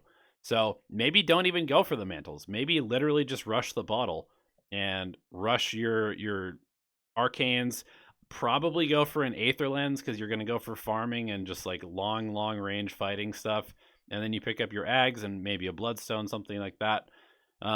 Second thing is, because you're in farm mode, you want to just kind of ward so you can farm. So ward here so you have vision of this rune, which is going to help you refill your bottle. It's going to help you keep track of Pudge ganking you. Protect you from the Pudge. So that guy's really the only issue. It's like Pudge or like the Legion blinking and dueling you, but Legion's not going to have a blink at this point unless he rushed it like a moron. Yeah, and then you just arc lightning the wave.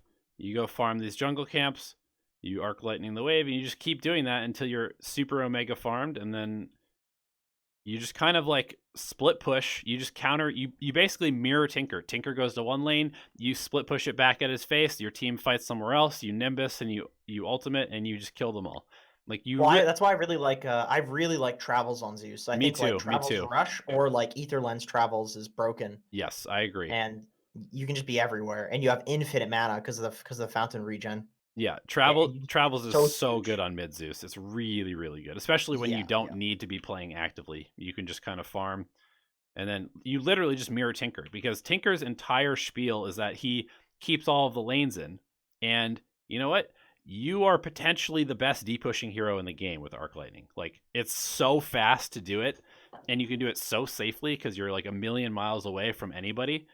And then you just, Tinker shows up somewhere, you show up, you push out the wave, then he shows up somewhere else, you show up, push out the wave, he shows up somewhere else, you Nimbus him and he dies. And like, you just completely nullify his impact in the game, and you just have detection for Weaver whenever you want. And Weaver has no game, and then your team just wins because their two cores are countered. I would say if you want to put pressure on this Tinker, that's fine, because I think that's a hero that's like pretty easy to pressure, and also it's a hero that's good to pressure. But you should be calling your supports and saying, "Hey guys, if somebody comes here, then I can kill Tinker." Yeah. Like, I wouldn't waste my resources Yes. trying to do it alone. I think that's very unlikely to work. Just puts you in a very dangerous situation when you're already winning the game by just having a normal game.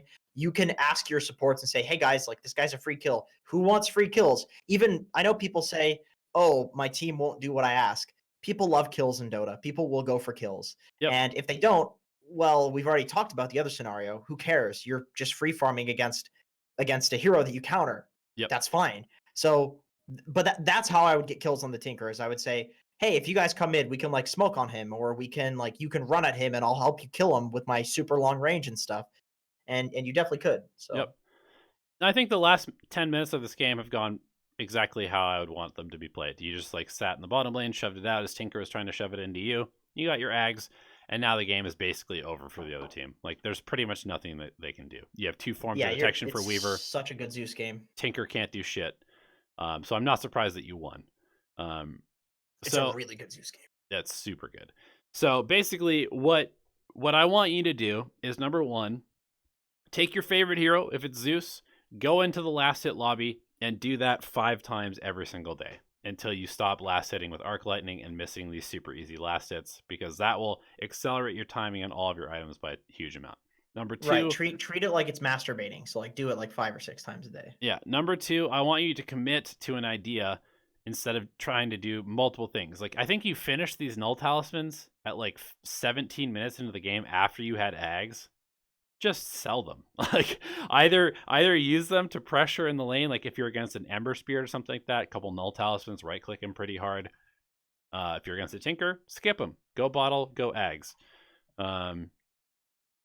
And number 3 is just like, kind of recognize what your job is in this game and play to that instead of trying to force yourself to do weird random shit. But I think that you did a good job playing Zeus here in the bottom lane, and I'm not surprised that you won because, as we said, you hard counter their whole team and you got your items, which is all you really needed to do. You don't need to get kills in this game. You just need to provide vision on the Tinker and the Weaver. Exactly. As long as you don't feed, like, the game is going to be good. And I mean, that's an important thing that I've said this like a dozen times, but I am going to make a video about this, about how sometimes the way to win a game is just so simple. It's just one thing that you need to do. Like, I need to just not feed this tri lane and we win. Yep. I need to just get a BKB and then they can't do anything. And it's like, all you need to focus on is the mini game of getting to that point as smoothly as possible. And in this game, it was just, you just need to get to the mid game and have an Aghanim Scepter, and that's it. Yep. Which is honestly most Zeus games. Yeah, I mean, it's a good late game hero. It's a very good late game hero. This is just stronger. Yep, Undying. I felt like Axe got way too much. I couldn't make enough impact to have a huge advantage. We still got an advantage at some point, but then through it, Void and Tinker fed too many times, but I should have warded there, I guess. What could I have done to win this game? Orb of Venom was a mistake, maybe. But I thought because I was going to hit Axe more often, but then I changed my mind, tried to help my offline. off lane. I was actually the one that mispronounced that. I'm an idiot. It was a bit chaotic for me to understand what to do with Axe cutting the wave. Okay. All right, sweet. Well, let's see. I like your build. Yeah, are you playing 4 or 5? I guess is the first question. This is bizarre. God. Solo Leshrac. I feel like you should be in this lane against an Axe, first of all. So yeah, you should be here. You're doing the correct thing by being here. Even if you're the 4, you should switch it up and tell your Grimstroke to go to the other lane because you need to be against the Axe. I think 4 Undying is grieving. I tend to agree. Like this is one of those situations where it's like, what the fuck is Grimstroke doing in the bot lane? Yeah, playing 5 while you're the 5.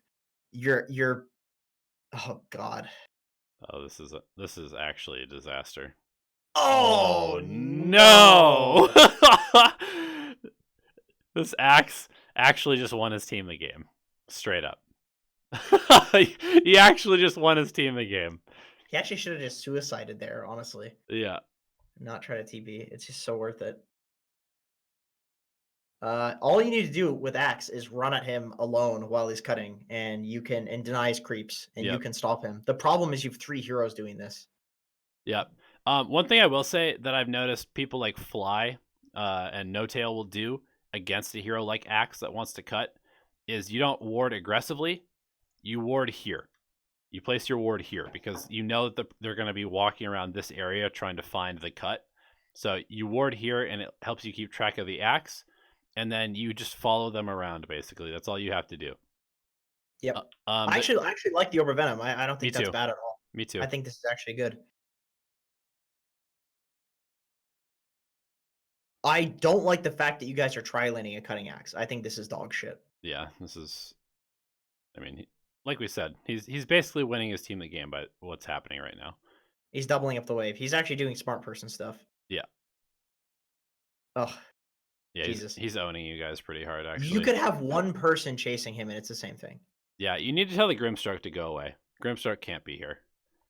Yeah. I mean, your Void is going to be free-farming. Like, yeah, that's fine, but guess what? Your Leshrac is getting fucked for literally no reason, because there could be a Grimstroke or an Undying there. Oh boy, he even TP'd to the tower. Oh, he's going to get such a huge wave.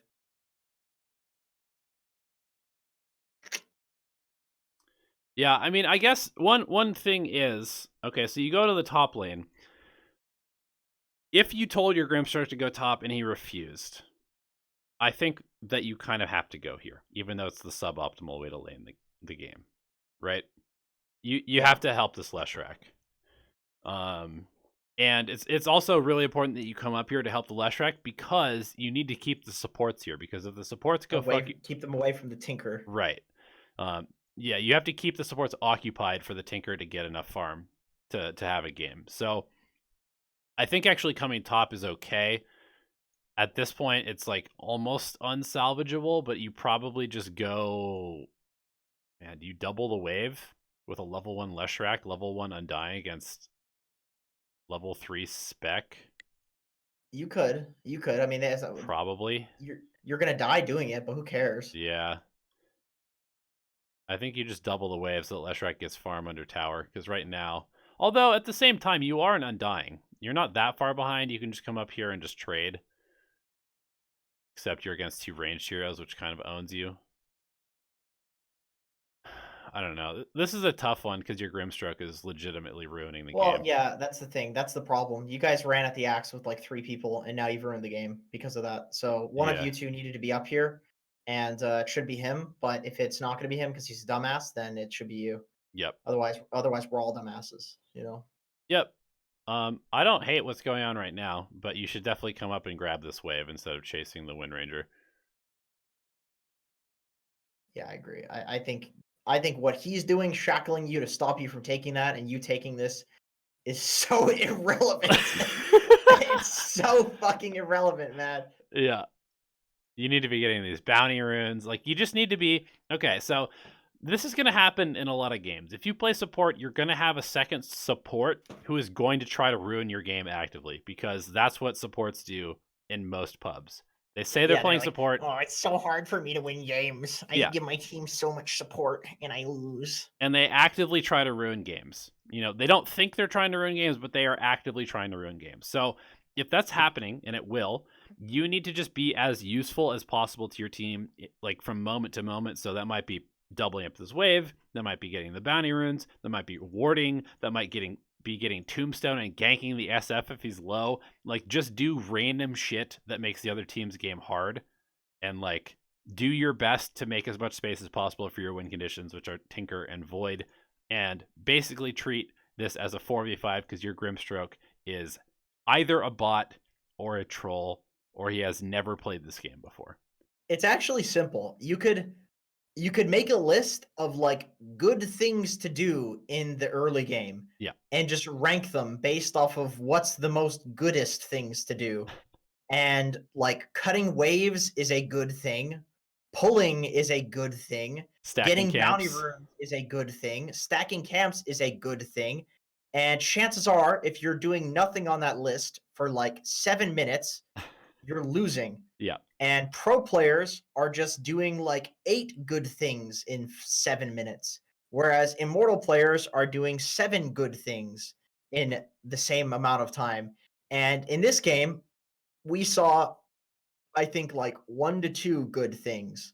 Yep. And a lot of the other stuff was just kind of random interacting with the enemy heroes on the map that were also doing stupid shit. Yep. And if you just ignore that bullshit and do those good things, like pulling the wave, doubling up the wave, running at an enemy hero that's a core and stopping them from farming, getting bounties, securing runes, if you just did like some more of those good things, then the replay would look exactly like an immortal game. The problem is people get distracted away from those good things by other people being fucking morons. Yep. And you just can't succumb to that. Yep. Yeah, I would say that the biggest thing that you can do to win games as a support, as somebody who is on a huge winning streak as almost exclusively a position 5,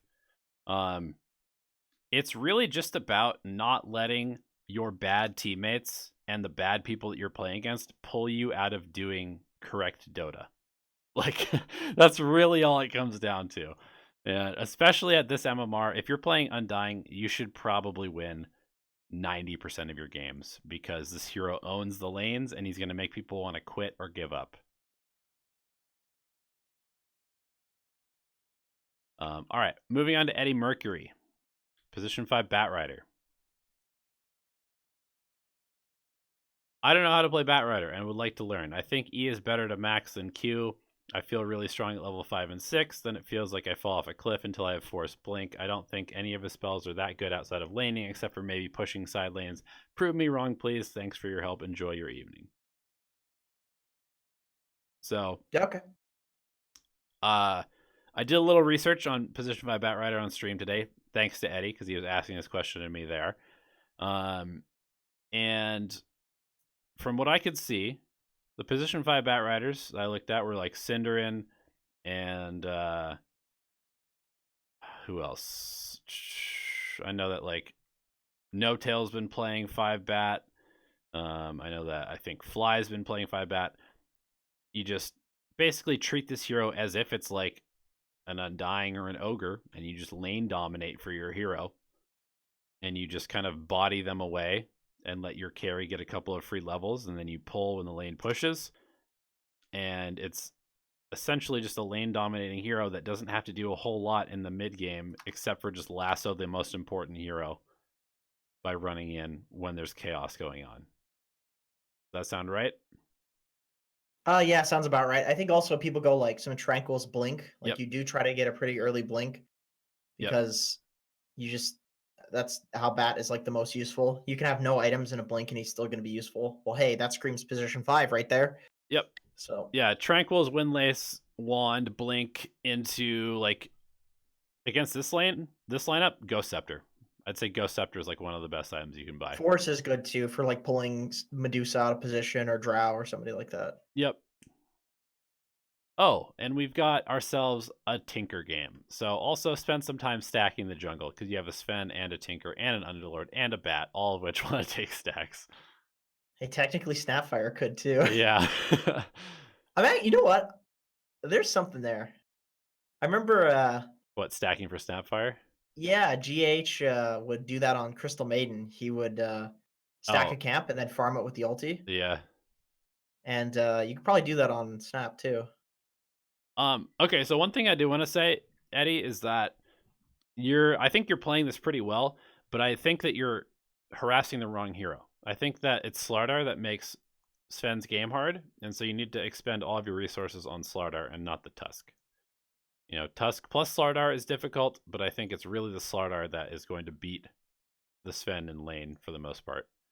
He's also the guy that's farming, so like Yeah. generally, you know, if you can bully the guy that's farming, like you want to.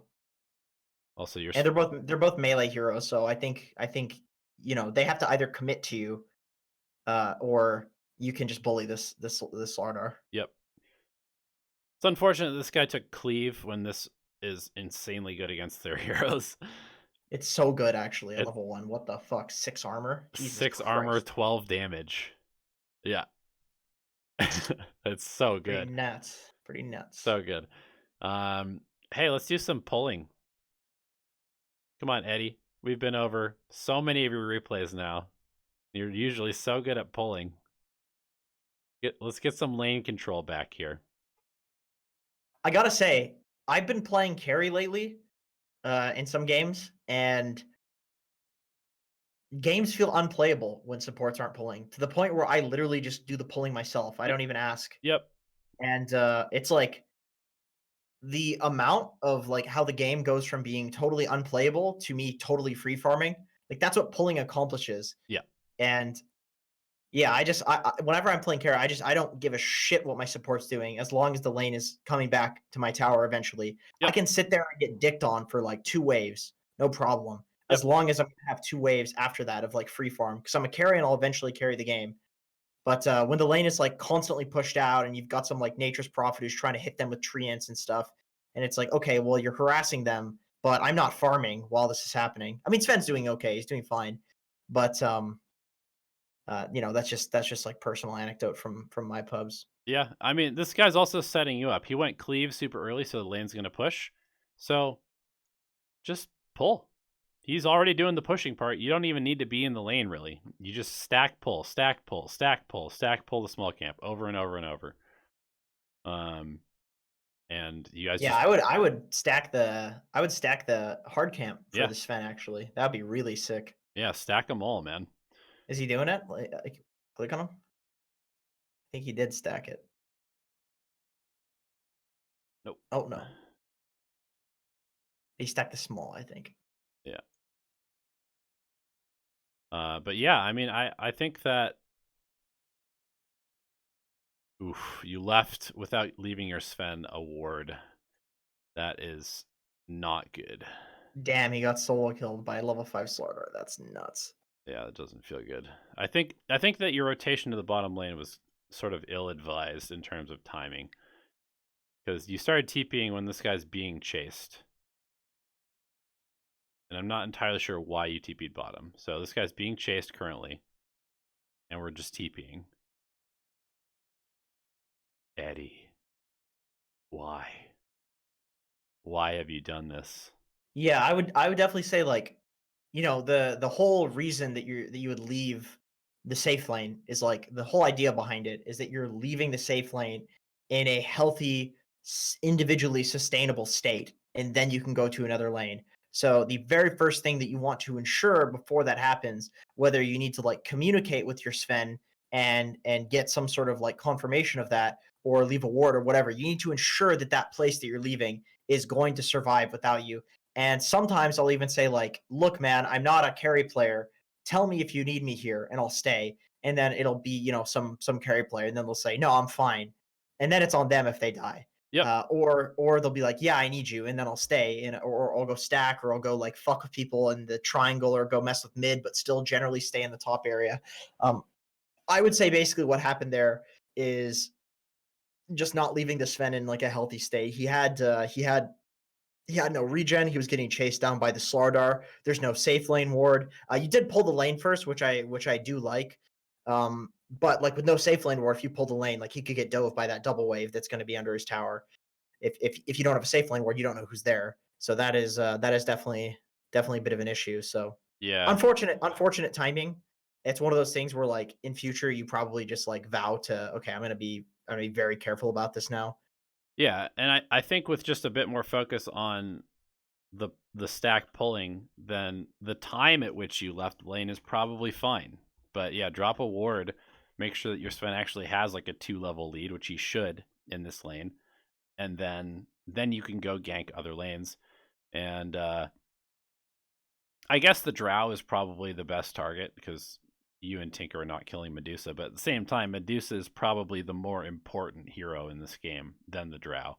Yeah, well, you can like, well, the thing is like they have Medusa Drow, so as long as you're like taking away area for them to farm, like one of them's not going to be farming. So Right. you just want to be pressuring somewhere, in my opinion, is better than like pressuring nowhere. So I don't mind going to the Drow's lane. Yeah. It is just a little hard though with like a level 4, level 5 bat. Like the hero's not particularly useful until level 6 Yep. when it comes to like making rotations. I guess that's what I would probably say. I'm not much of a 5 bat player, but I know that if I was playing 5 bat, I would be very careful about like trying to make rotations pre 6. It just seems really unlikely Yeah. to happen. We can see it here. I mean, and then you rotate back to the lane that you kind of abandoned and try and kill the hardest hero on their team to kill. So, you know, it's I don't want to like shit on you too much, but I would just say the last like 3 minutes have been an absolute disaster from a position 5 standpoint, and it's just because you're like trying to make stuff happen when you, again, I don't really think you needed to be that desperate to make stuff happen. Just play your lane, your Sven will get farm, your Tinker will get farm. You guys can fight them in the mid and late game, no problem. I would say like probably just jungle until you're 6. Yeah. Stack in jungle.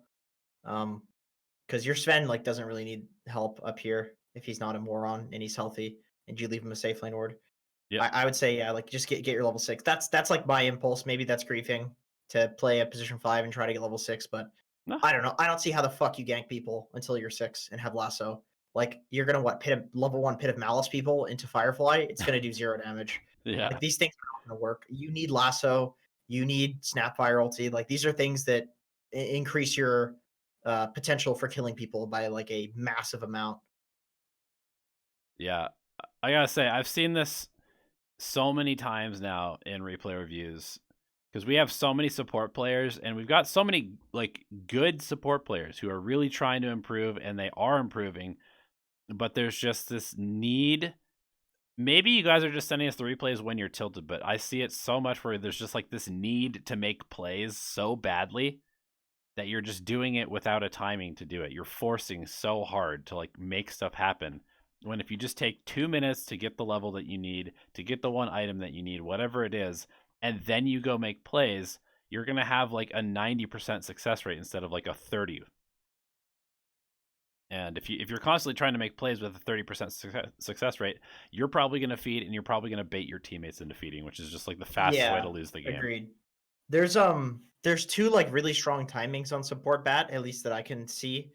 And it's like level 6 when you're gonna probably have like tranquils and a windlace by then. Mm-hmm. So you can like run up on people really quickly, especially if you go for this max Firefly build, you can run up on people really quickly and lasso them. And then after that, there's going to be a period where that sucks and you can't keep running around trying to do that shit as well. And you need to get blink. Mm-hmm. Like it's very important. And this is true for offlane bat as well. There's like a point where you get travels and you can run around killing people with travels. And then there comes a point where you're griefing by doing that because, man, just farm the fucking blink dagger before doing that anymore. Like you can farm the blink so quickly. And, you know, when you're dealing with people who have blink daggers and like a Slark who's got levels in Dark Pact and all of these ways to evade a Batrider that's like, get over here. I'm coming for you guys. I'm going to get you. Like you need the instant initiation at a certain point. Yeah. And if you keep trying to play in a way where the enemy team has the counter to it, it's griefing, but you do need to do it for a bit. Like I actually don't think, like if you're bat and you gank mid at like 3 minutes, you have like a haste rune or something. Sure, you have no lasso, but because it's so early in the game, that's probably useful. But at a certain point, that becomes useless and griefing, and you just need to do it with your level 6 because that hero that you're ganking, you know, once you're in the area where like you need to get level 6, that hero that you're ganking might be like level 8, level 9. They have like 2,000 effective HP. It's not happening without lasso, you know? And then after that, there hits a point where it's not happening without blink. And then after that, maybe even it's not happening without a BKB or without a force staff. Obviously, that's much later in the game. But you really want to look at these timings. And when something starts feeling unrealistic, like we've seen a bunch of like kind of unsuccessful, weird feeling plays happening, running around the map, not really getting much done, where like you're running in and they're getting the ice path on you, and it's like it just feels awful, like you're getting kited. That's when you need to go on the next power spike, and you need to just get to that power spike as quickly as possible. It's like we were talking with like the learning and plateauing thing. Dota's kind of the same, where it's like all gears are, you know, you're in like what's the fastest gear? Is that first gear or would that be fifth gear or whatever? Fifth gear. Okay, you're in the fastest gear, right? You're trying to fight people, and then there hits a point where I don't know. I'm not now there's a curve, so you got to downshift and you got to re-accelerate back up. Yeah, I exactly see what you're saying. Exactly. Yeah, like, I'm not terrible with cars, but that's exactly what I was trying to say. Like, bro, you've been like literally one creep away from level 5 for over a minute. Just go hit one fucking creep or leech experience. Get your level 6. This is unacceptable to be this close to a power spike and just not get it. You'll see this all the time with high-level players is they see I'm 400 gold away from BKB, and they will actually disappear from the game until they have the BKB. It doesn't matter if their entire team is fighting literally right next to them. They will not go to that fight unless like it is 100% a winning fight until they have their BKB. Like, I've seen people actually finish farming a BKB when there is a gank happening in the exact same high ground as them, and they won't go to it because they don't have their power spike. And that's the correct play. All right, let's go on to Ghost.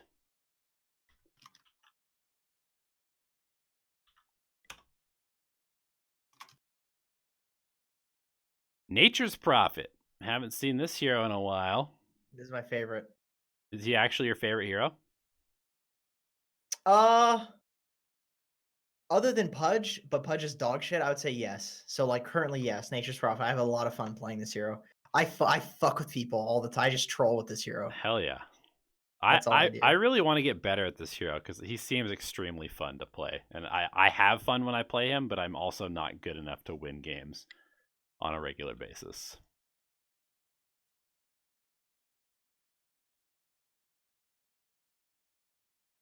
All right.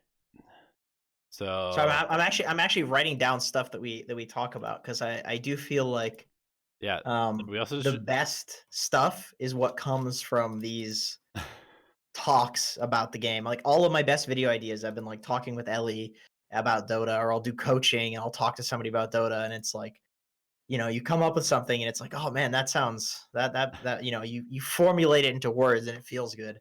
And that power spike thing, maybe the car analogy. Right? Car analogy. What was it? Fifth gear equals fast. I mean, this is the kind of stuff that we should just be sending Moyes. Like, dude, clip this. This is a video. Yeah. You know?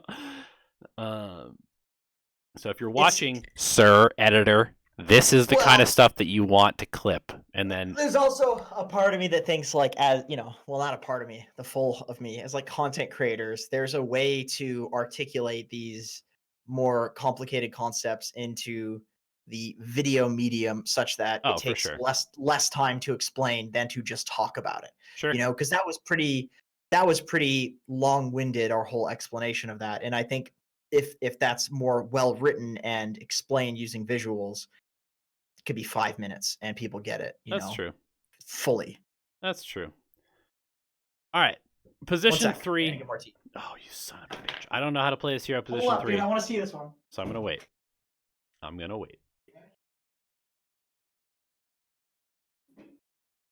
In the meantime, I want to ask you guys, how you doing? How's life? You having fun? You winning your games? You guys chilling? Yeah? Cool. Oh, I have a big fat ass. Just gonna unmute my mic here. Delicious Gaming says, waiting for next patch. Okay. What's wrong with this one? I do like this one, but I also like patches. Patches are fun, so. That's true. All right, what up? What's going on here? Let's see. All right, Nature's Prophet. Yo, what are you, a bitch? Why do you have so much regen? Come on. More damage. No, but seriously, more damage. This hero TV's back to base level 2. You don't need to regen. Like one tango is enough. One tango, several fairy fires or null talisman Yeah. stuff. Yeah. Yeah. No, I just go fairy fires. Sometimes, if you want to be on the safer side, you can go little branches because you can eat them with the tangos. Right. If you want to be safer, but don't be a bitch. Just go damage. Yeah, definitely just punch Fuck this this guy. Bloodseeker as much as possible. All right, first things first. Pull! This wave needs to be pulled. Otherwise, this is going to be griefing. It's like you can't run and kill this guy, and now you're super far committed and taking a shitload of damage. Oh, you're actually dead. No pull has happened. Yeah, you actually just died because nobody pulled. Lack of pulling. That's it. You're playing the lane as if you're strong, which you are, but you're playing it into their tower. They basically have 3 heroes and you have 2. You know what else is cool? If your support isn't going to pull, you can just spawn treants and pull with them. Oh, that's too hard. Just do it with your hero. I'm like a nature spammer. I'm not going to do that shit. All right. Hey, look, you're killing him because he's pushed up. Yep. Oh, look, he's not under his tower. What? You had to die for that to happen. So force these situations. Force them to occur by pulling. You can see exactly in this replay the value of the lane being pushed up this far. Yep. This is why you pull. Especially on Nature's Prophet, a hero that just beats the shit out of people. You know where treants can't go? Under the enemy tower. It's a problem. Yep. I also, let's see. This guy has no regen, so you need to click on him and recognize that he has an oof. And just punch this guy in the face 3 or 4 times, and then you have a 2v1 against a Bloodseeker, because he's going to have to leave. So that is like my number 1 tip for improving your laning stage. Everybody who's watching this is click on the enemy heroes and see how much regen they have, and then play accordingly. Like, if you see somebody with no regen, you can eliminate them from the lane and potentially the entire game by just taking them down to about 20% health. Yep, agreed. Very important. Just, it's freebies. It's just free. If the enemy team is stupid and has no regen. Yeah. Hey, look, you killed them again because they're playing in front of your tower instead of you playing into their tower. So what did he specifically ask about this? Let's see. General advice, laning, efficiency, rotating, slow pushing, etc. Okay. I see. All right. Coddle has come down here. Jakiro has gone top. Yeah, here's where you... TP. Laning is over. Yeah. It's over. Yep. TP home. Heal up. Never be low against Bloodseeker. Look to gank probably the Death Prophet with your Invoker, maybe? Yeah, jungle, you can take the top tower. You can take the mid tower. Gank mid. Like, this hero can be so active. You literally have a global teleport, so... Yeah. Definitely the moment you hit level 6, you want to look to like use that to kill this guy mid. Look at this guy mid. You need to move your camera around the map. You're not moving your camera to see people's. You can click on DP, see that he's the same level as Invoker. All your Invoker needs to do is Cold Snap, Tornado, whatever abilities he has. You just say, hey man, Invoker, get your kill spells ready. Every fucking Invoker has a different set of kill spells, but they have a set of kill spells. Okay, there you go. Cool. So Revenge set that up, but you need to be moving your camera around the map to check for these opportunities. Like top, for example, is there a siege wave? Is the creep wave pushing? Could we dive that top tower? Yeah. You know, there's a lot of potential questions here that I can't have answered for me. Start moving the camera around to look. Yep. Yeah, if you're playing Nature's Prophet and you're not being extremely active with your camera movement, then you should probably be playing a different hero. There you go. Yeah, this is good stuff. Recognizing opportunities. Who cares about this blocking stuff? Doesn't really matter. It's obviously really good to be able to block, but it's more important that you're here making this play happen. And now you can push the mid tower. So yeah, this hero is all about snowballing. Like this.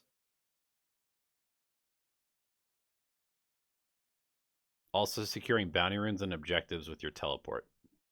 Yeah, that's huge. That's huge. You just go with every if I'm not playing like a moron, which does happen quite a bit, I will try to use every TP that I can to take an outpost or to get a bounty rune, because why the hell not? What other hero can do that in Dota? Yep. It's like this hero's broken if you just do that. So make sure that you're doing that every game, and I guarantee you will never have a bad Nature's Prophet game, because there's no way that you're guaranteed every time to basically contest an outpost. That's fucking crazy in my opinion. Yeah. And to like maybe get 3 bounty runes. Like the idea of that's just nuts. Like you have to be nobody so else can do that. No other hero. Yep. It's nasty. It's just nasty. Okay, so a couple questions for you. Do you think Prophet's better as a 3 or a 5 currently? 5. 5. Definitely. Next question is, as a 3, what is your item build? Do you go This drums? is fine. Do you go Vlad's? I think this is all fine. You have a jug, so Vlad's is good. Drums is a really good right click, kind of like middle of the pack item. Yeah, okay, that was really dangerous. But oh my god, you are a madman. Holy shit. I mean, it's efficient though. I like it. Big balls, big balls.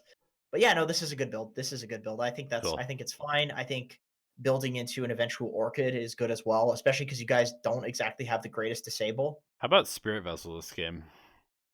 Vessel's good. Vessel's good. Your Invoker might get it. Your what's it called? Venge might get it. Somebody needs to get a Vessel though. Yeah. There's 3 heroes on the enemy team, 3 cores that all heal. Yeah.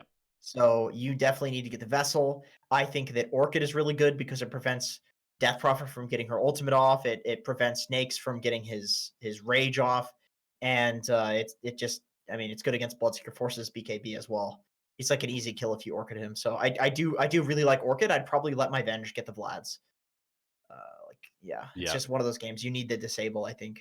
Also, Vlad's is just so good on Venge because it persists after she dies. So yeah, it's pretty nuts. Let's see, what is the Venge building? Okay, I think Venge probably is building a Vlad's. Oh, never mind. Force. So you chose not to get the Vlad's. Or is it on Courier? Okay, it's on the Courier. Maelstrom? I would say you have Invoker who's Quas Exhort, I believe. And you have, is he Quas Exhort? Yeah, it's Quas Exhort. Okay, and you have a Jug. Yep. So you don't need damage. Hey man, Dragon Scale. Hey, efficiency. That item build, bro. I would say you don't need to go this Maelstrom build because you already have damage. You just need to buff your team. You need to disable, provide utility, whatever you need to do to just keep them alive and to disable the enemy team for them. Yeah. So I would say that I'm not a huge fan of the Maelstrom this game, just because I think you're doubling down on damage, and I don't think that's necessary. Yep. I think you have plenty of damage. At least Orchid provides like the disable for these important heroes. But I also don't mind just going like pure aura build. I don't think that's bad. Like going like Pipe, Crimson, that kind of stuff. Pipe, Crimson. You've Drums Vlad's already. Maybe like Medallion. Yeah, I love Solar this game. Solar looks so good. Yeah, buff the Jug before he omnis, and all of a sudden the guy's like chonking people. Yep. Pretty nuts. Pretty goddamn nuts. Yeah, did you win this game? I assume you did. You fucking lost this game. You're owning right now. That's crazy. That's nuts. All right, let's find out where you lost this game. Looks like about Vessel. Vessel's another good item. Looks like about here. 21 minutes. Yeah, 20 minutes. So it's coming up. We'll just fast forward to that point. So you're snowballing, taking all the towers. BKB, definitely good. BKB's a great item this game. All right, where's the throw? Where's the throw? Still no throw. That's good. Jug dies. You guys push bottom as 2. Invoker gets caught. Ah, there's the throw. It's not a huge throw, though. It's just some idiot getting picked off. Yeah, Jug getting picked off, Invoker getting picked off, Dazzle getting picked off. So you just lost 4 heroes in quick succession. Still winning, though. I like that you split push as soon as your team is doing stupid shit. Yep. Agreed. I think that's really good. and you just go to the opposite lane. I think that's good. I don't know, dude. I think you're playing pretty well so far, honestly. Yeah, he's what, platinum tier Nature's Prophet, so Okay. not surprised that he's doing a lot of good stuff. Mask. Are you a Bulldog fan? Oh, this shit that's happening mid. That's got to be the big throw there. Are you an Admiral Bulldog fan? Excuse me, sir. Have you heard of a TI winning player called Adderall Bulldog? Or sorry, that's OG. That did the Adderall. Mad Merle Bulldog. He's mad because he's no longer relevant in the competitive scene. Yeah, I'm really mad about that. Oof. All right. Okay, enemy team going on your guys. Your guys are feeding and aren't running away. Jug didn't run away fast enough, so he's getting gone on by Bloodseeker. Feeding, feeding, feeding. Not much you can do about that. Your team just sucks. Yeah, agreed. I actually really like this. You push in top, now you instantly go bottom because you have a creep wave at their fucking tower. Yeah, yeah. 100% you TP to the bottom lane. Oh, you're going mid to deep push. Okay. That's a little dangerous since you're the only person alive.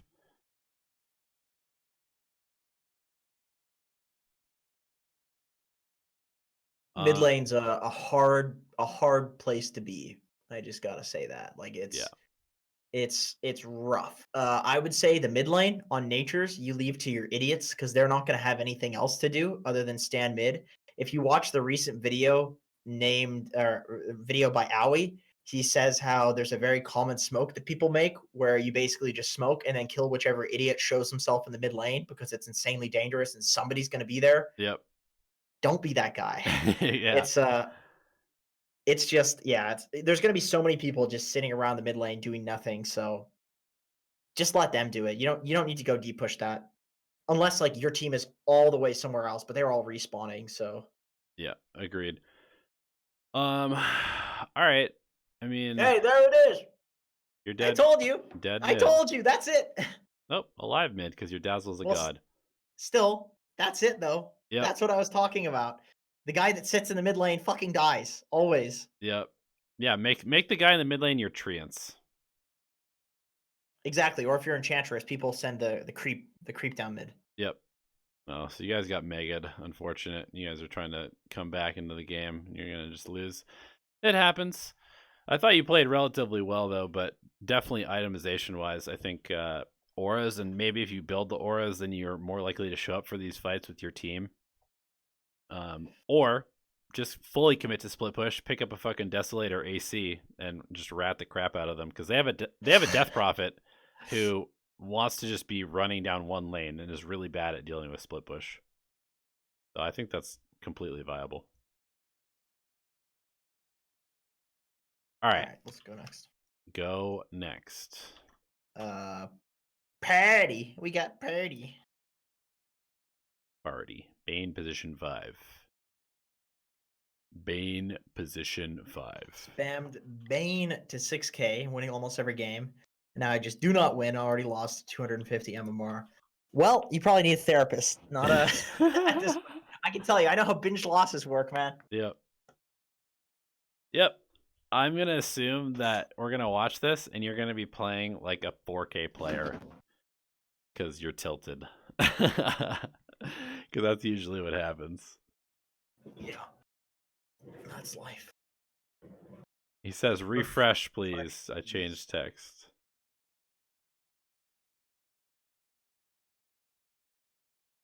Well, you may think that you don't play tilted, but chances are if you've lost multiple hundreds of MMR, you're probably tilting in some subtle way that you're not recognizing. He said, I felt like we took every fight.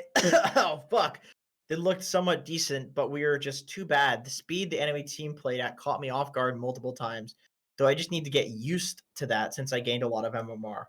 Well, honestly, I got to say yes for the most part. If you're going from being like 5K to 6K, people are fast, dude. People are really fast. The moment you think that they're smoking, they're already on you. So you can't be fucking slow. You just can't.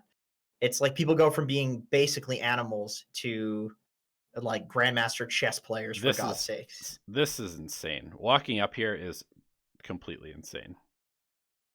If you're doing plays like this on a regular basis, you're actually like, no wonder you're losing, in my opinion.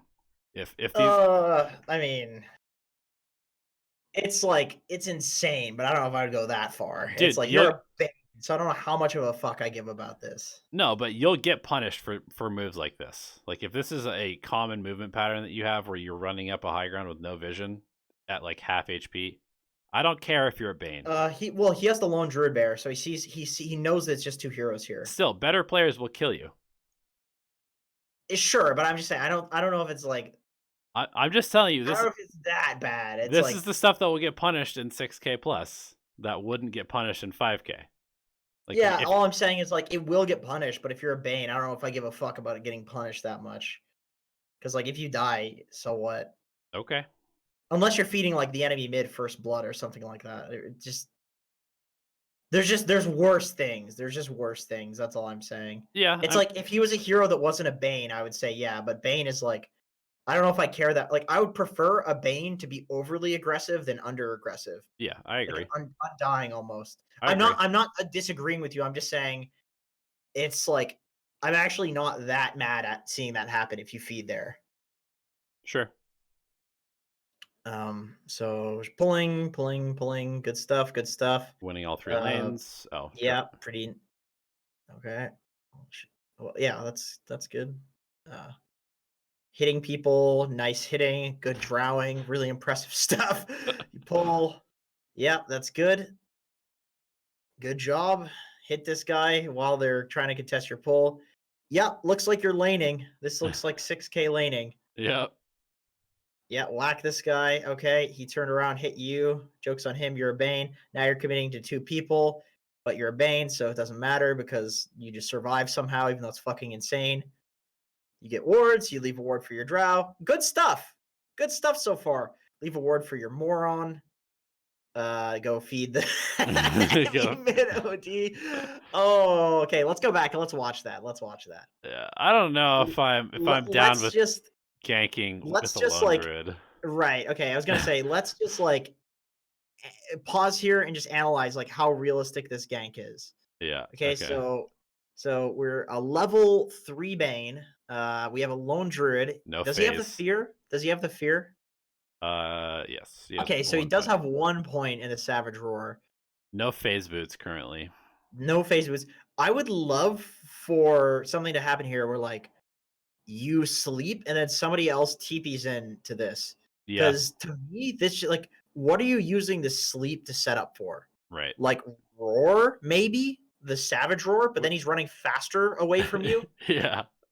Like it's just a weird kind of situation. See, okay, so here's what I like. I like this, what just happened, and then you just back because you forced both supports to come mid.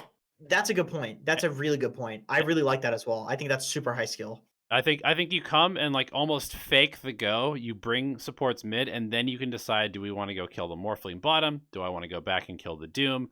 Like, I think that is definitely a much better option here. I gotta say that I know I obviously didn't. What a nice stun! That was just a nice play by the enemy team. That is something that a lot of really high rated players will do. That's something that every time I play with CCNC, I'm always impressed by how he makes those calls. He says, "I'm just fishing. I'm just forcing something mid." Yeah, and especially if it's like, man, I remember when I was at my absolute peak MMR. Fuck, I feel like I'm one of those like Letterman guys, just like looking back to like high school. You know, like the 40-year-old dudes are like, I could have been a pro. I could have been a pro hockey player, basketball player, and really like they sucked. But anyway, this was like a few months ago. I was like 7.8k MMR, and Night Stalker was a big hero. Like Night Stalker was my shit. That was my best hero, and I was playing insanely well with it. And one of the biggest concepts that I think maybe play really well with that hero was that I would run at people with zero intent of killing them. Yep. I would run at them with the idea that the enemy team would be so fucking scared of me that they would TP in everybody thinking that I was going to dive. Yep. And if they didn't TP in, I'd pop my ulti and I would dive. And if they did TP in, I would just leave. Yep. And so many games, the enemy team just crumbled in terms of resources because I was doing that. and it was hysterical, and it was something that I only thought worked in pubs. But I was playing on a tier 2 team at the time, and we were actually winning in like qualifiers and stuff against like the non-tier 1 teams with the Night Stalker, and like losing with everything else. And so it was working against like decent teams as well. I'm pretty sure that as a concept is just really good, especially on these heroes like Bane or Night Stalker, where if they don't come help, you actually are to be feared. Yep. You know, Yep. you can show up and then all of a sudden somebody else TPs in on your team and they have to be scared of you. It didn't happen, but the thought's going to be there for them, right? So why not abuse it? Yeah, that's one of the coolest things about Nightmare is that you give them 4 seconds to make a mistake, basically, which is a long time in Dota. You Nightmare them, they're out of position, they're going to be yelling at their team, I need help, I need help, I need help, and then you just walk away, and they don't have a TP now for somewhere else. Their support is no longer helping their teammate. You've suddenly given your Pango a bunch of free experience because he's got a 1-on-1 now instead of getting abused, and you have more information than they have, which is that you know that there is a support with no TP in the mid lane all of a sudden. And that gives you so many options to make good plays. So yeah, you can be a big boy. I highly recommend incorporating stuff like that into your skill set as a support. Like, not every rotation needs to be a kill. Sometimes a rotation to make the other supports rotate is way better than just diving somebody and killing them. Man, I should be a fucking coach. No. All right, whatever, bro. Disagree. Whatever, bro. All right, so let's go see if we can find 20-ish minutes.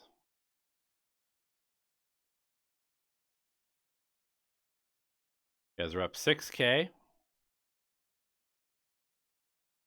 We've got a very farmed Drow. Shadowblade, Hurricane Pike going for a BKB. Got a Lone Druid with... Oh, he's so underfarmed. He just has boots. I'm just kidding. Mask Maelstrom. We've got a Rubik with Aetherlands. We got a Pango with almost an Ags. So I think you definitely just chill until you have Ags and maybe the Drow BKB, but definitely the Ags on Pango at this point. Oh no, we're smoking without Ags. Pango's like a quarter of the net worth that he actually has. Whoa, Lone Druid just pre-popped ulti? That is questionable. That's insane. All right, we kill Nyx. Cool. Oh, we found more. Oops, sorry, I'm not on the right person here. Oh, you get nuked. You're going for the next kill, and your teammates are not also paying attention. So you guys go. Yep. Yo. Focus the tower, man. You got a Lone Druid. Yeah. Go to the tower. Yep. This is crazy. This is crazy here. Like, if you get a kill right in front of a tower, you can Rax them right now. Yeah. You have Drow Lone Druid. You don't need to go for more. Oh boy. You win the game. You win the game by doing nothing here. Yeah. You don't need to go for more kills Shizer. right now. If anything, what you do is you come over here and you place a ward like right here or something. Yeah, so you can see people rotating in exactly. here and here, and then you just sit behind and wait for a grip opportunity. You definitely... Once again, I would recommend watching Owie's video where he's covering a team fight, and he's looking at it from the perspective of why cores should stay near their backlines. Mm-hmm. But it also matters that you, as the backline hero, stays near your cores, because when you break up like this, all of a sudden you're way weaker. Yeah. And they kill you all. But if you're all together and you're just chilling at your tower together and they try to do this to you, you fucking annihilate them. Yeah, I think you actually just lost your team the game by doing that. Like, it's fairly close. You're the important backliner that enables your team to do shit, and you ran in and you died without them. And that's just as bad as your team running away from you. Yep. It's the same thing. Yep. I think that is legitimately just you losing the game by not recognizing the opportunity that you had and trying to get like more done than you needed to. Because now momentum is all going their way. They've got OD Morph, and you guys have a timing base lineup that is now missing their timing. Yeah, that was close to being like really sick. I love the smoke. Yep. I think whoever called that smoke was very smart. That was a very good smoke. and it worked. Yep. And you were about to win the game, and you just needed to stay as a unit. That's it. Yep. Yep. Was that toxic? Did I sound toxic there? I feel like I'm not being toxic. So toxic. There's like this is toxic masculinity just oozes out of you. Oh yeah, I'm so very masculine aura coming from me. I actually find this in like ancient and below games. People call me toxic whenever I'm being like urgent. I'll be like, go on this guy, go on this guy, go on this guy, or like I'm rushing. You know, I'll do like that, and people will be like, dude, you're stop yelling at me. Stop yelling. And it's like, man, I'm trying to win. I'm trying to communicate to you like shit that I think is important. And you know, it's yeah, I think it's just the way that people communicate in like the higher rated games. You just get kind of used to talking like that. Yeah, because urgency is important. We've talked about it many, many times. Like, it's very important. That's one of the biggest determining factors for how good you are at Dota, is how you can look at the things that are going to fuck you in the game before they actually do, and be urgent when they're not fucking you. Yep. It's like, you know, in the nuclear apocalypse, being like, we shouldn't have went to war. We shouldn't have had nukes and nuked each other. It's like, we should probably be thinking about that before we actually kill ourselves, you know? Yeah. Or have you seen BoJack Horseman? No, I have not. Really, really good show. There's a character in the show who kills himself. And in one of the final episodes, this is spoilers for anybody, close your ears.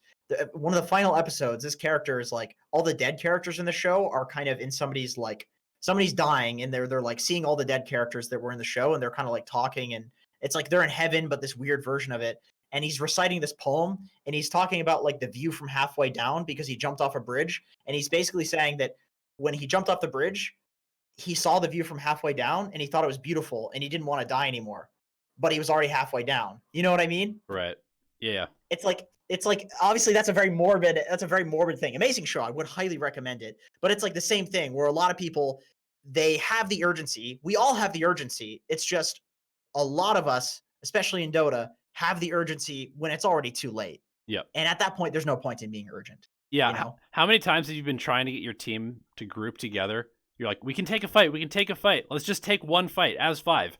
And then the other team is like trying to finish up your last racks, and everybody finally comes together because they're like, we're about to lose. And you guys win a team fight. And it's like, well, now we're 30K down. We could have just done this way earlier. Yeah, exactly. Exactly. The view from halfway down, man. That's what it is. Yeah. Yeah. I would say that if you don't want to play Dota with any urgency, just play Naga Siren and Anti-Mage. Play Minecraft. 1 sec. I'm getting more tea. All right. We'll wait for Jenkins again because this is an off-lane Slardar replay. And Lord knows you guys would rather hear his thoughts on off-lane Slardar than mine.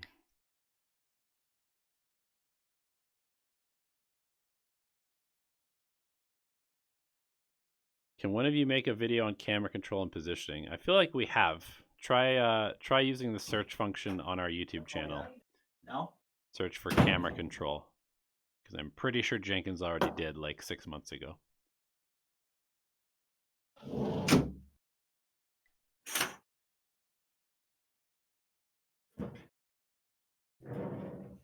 Hello? Hello, we've got an off-lane Slardar replay. I thought I would wait for you to take this one away because it's your forte right now.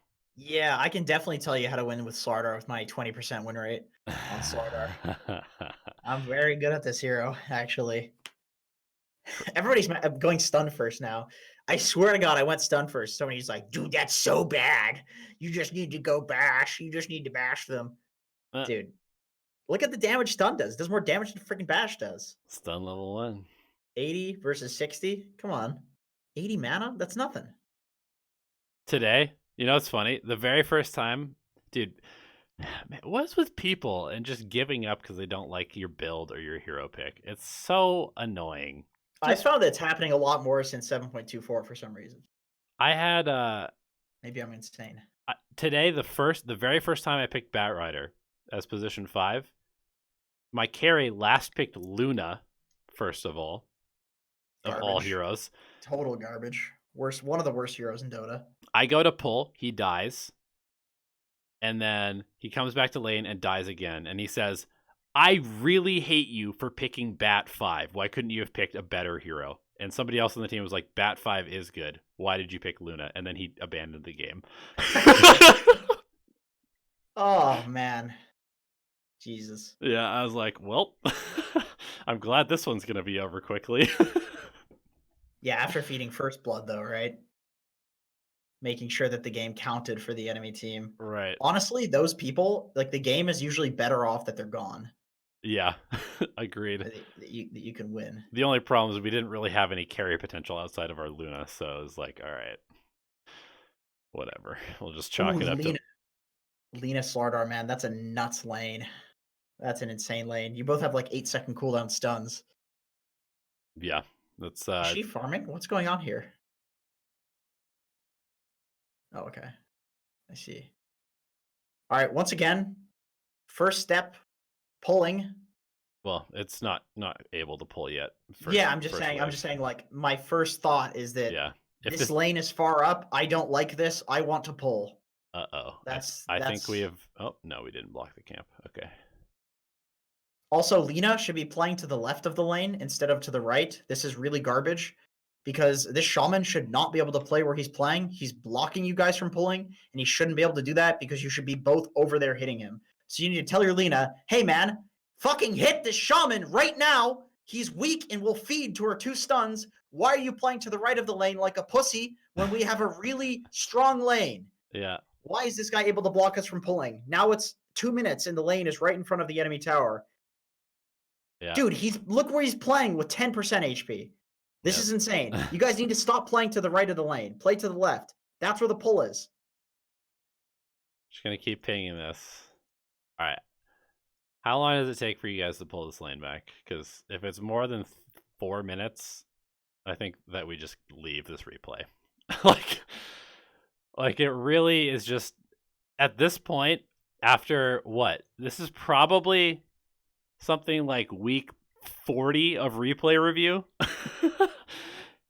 Every replay, pull the lane. Doesn't have to be your support. Can be you. Finally, it's back. Oh, no! No! Oh, the game is so hard if the lane is here. All right. Oh, my God. Oh, thank God. There it is. Oh, look how easy it is. The Phantom Lancer can't even enter into the lane. If only there was a way to force this situation to occur. They did it. No. Your Lena was literally just farming the camp.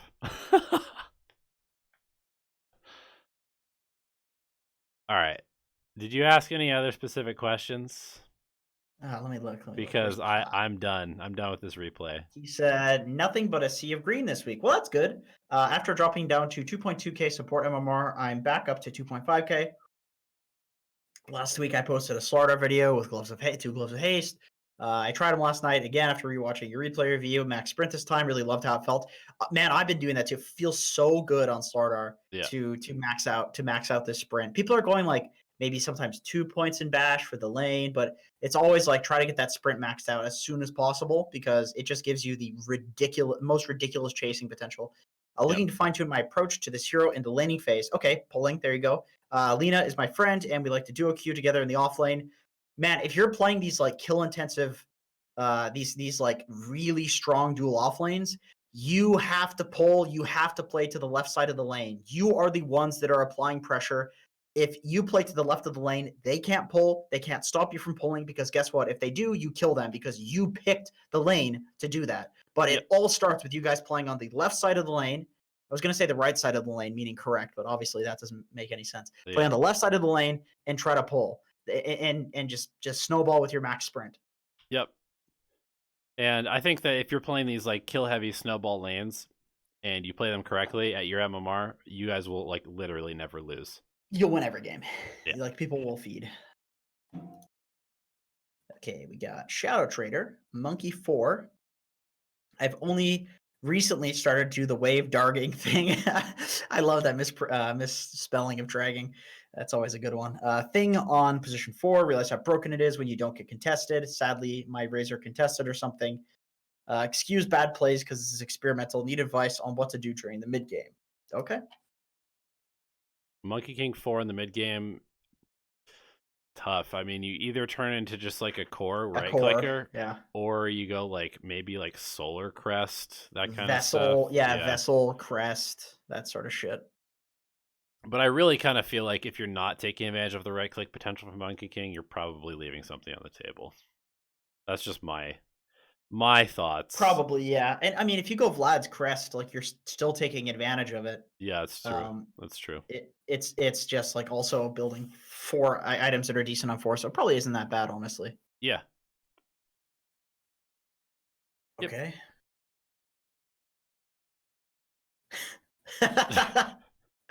Oh, this outpost shit is so silly.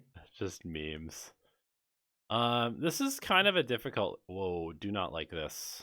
You're griefing your razor right now. Why are you pulling this? Oh my god.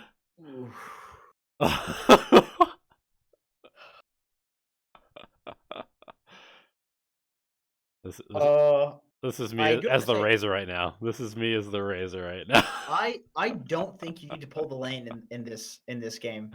You're a Monkey King and a razor against Slark. This is like insanely favored towards you guys. So all you need to do is pull the lane back and just bully the Slark, and you just stand over here and stop them from pulling. Yeah. Your razor just poops on the Slark by nature of his hero. He doesn't even need to be a higher MMR player. Yeah, I actually go stop the Lina from pulling right now. That's my leave the razor with the Slark. They'll fuck him alone. He doesn't need you to stand here soaking. Yeah, I think my thought in this lane is that you don't even go Jingu level 1. You go stun, and then you maybe even go Tree Dance level 2. Maybe even Tree Dance, yeah. Because I think that all you have to do is just stun this guy when Razor links him, and then like that's all you really have to do. Razor's gonna win the lane anyway. You basically don't need to do anything, and he's gonna win the lane. Yeah. Razor just destroys melee heroes. And this Lina's like too stupid apparently to pull, which is cool. Yeah. Dude. Stop. Okay, Yeah, dragging the creeps I don't feel like is important here. This is something that you do. Here's the thing with dragging the creeps. It forces the lane to be a 50-50. So unless the lane is less than a 50-50, then you don't drag the wave. Meaning that if you have the advantage, do not drag the wave. If you don't have the advantage, if the other team has the advantage, then you drag the wave. Like basically that's it, right? Yes, exactly. I do like your annoying cheeky plays. That's the correct thing to be doing on a 4. Also botting this Lina also feels nice. Killer. Oh, that's okay. No, you don't have stun. That's unfortunate. Oh well. Dragging the wave again at level 5. So I gotta say, I like that you're experimenting with this. Yeah. But this is not the right scenario to do it in. Yeah. Once again, we already said it. I feel like we don't need to really go into any greater detail. Dragging the wave forces it to be 50-50 because they get all the last hits, you get all the last hits.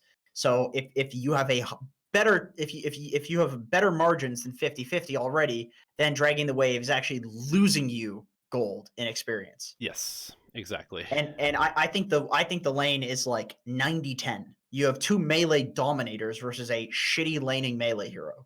Yep. Like they shouldn't get anything. Yep. As far as mid-game itemization, because I want to give you a little bit more feedback. In this game, Vessel is good. Vessel does look really good against Edge, Mars, Slark. It's okay against Slark, yeah. Brewmaster. I really like the idea of going Halberd as well. Oh, I do too. Halberd seems really good. I don't hate Diffusal either.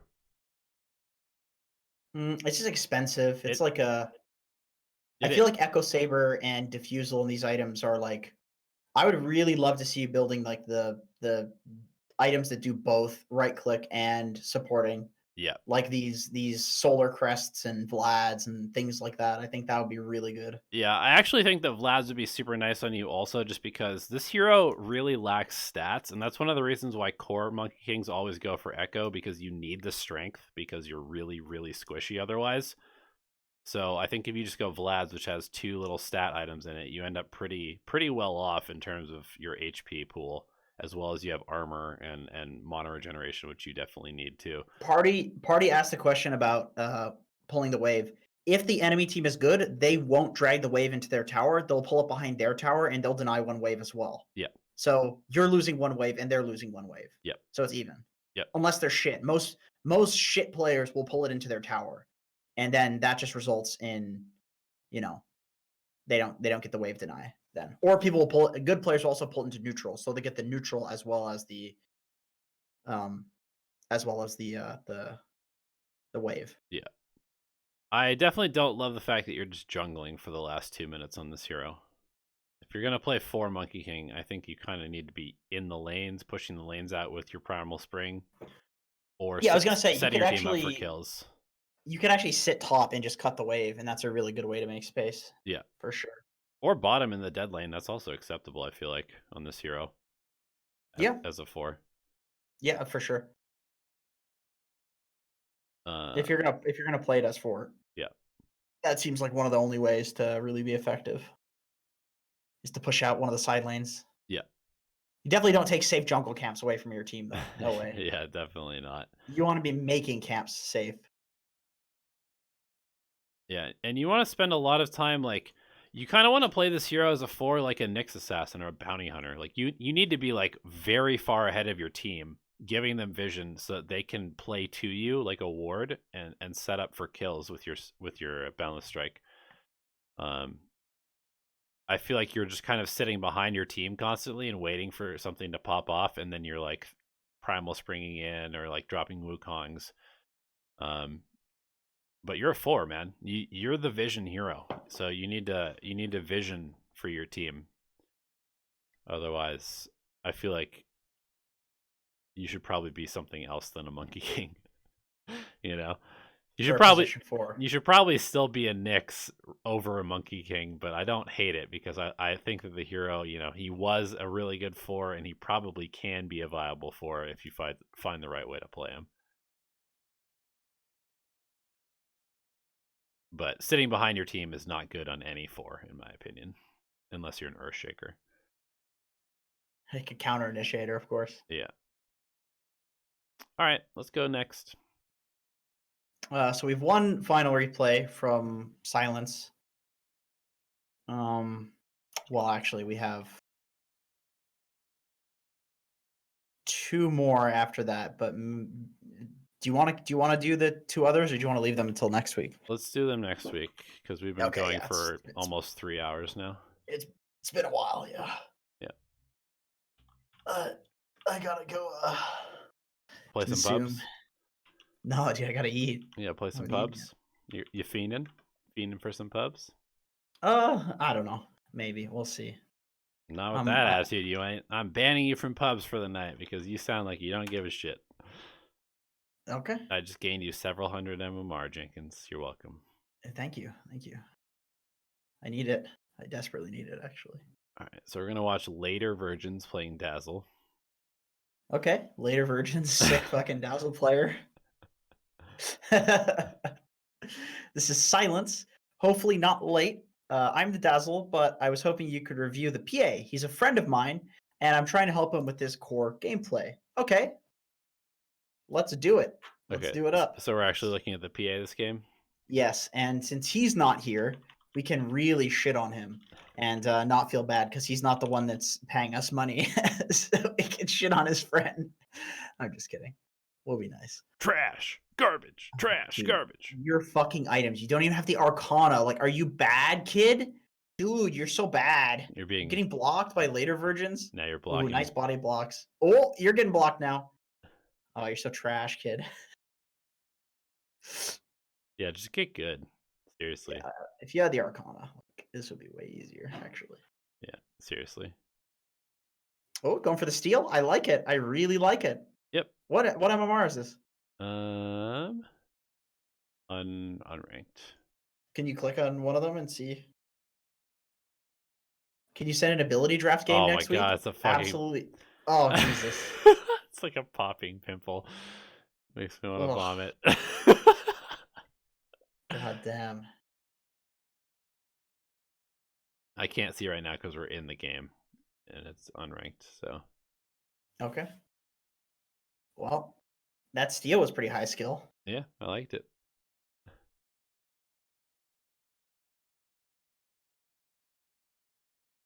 Lots of getting bodied by creeps here, but yeah.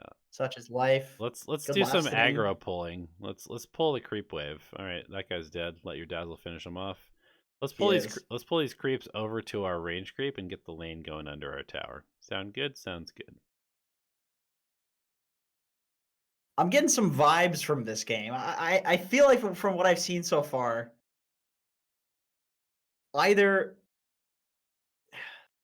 I feel like these guys are pretty high rated. Maybe I'm crazy. Maybe that's just what these. Okay, never mind. Not after that. Standing in the firestorm, just like trading right clicks.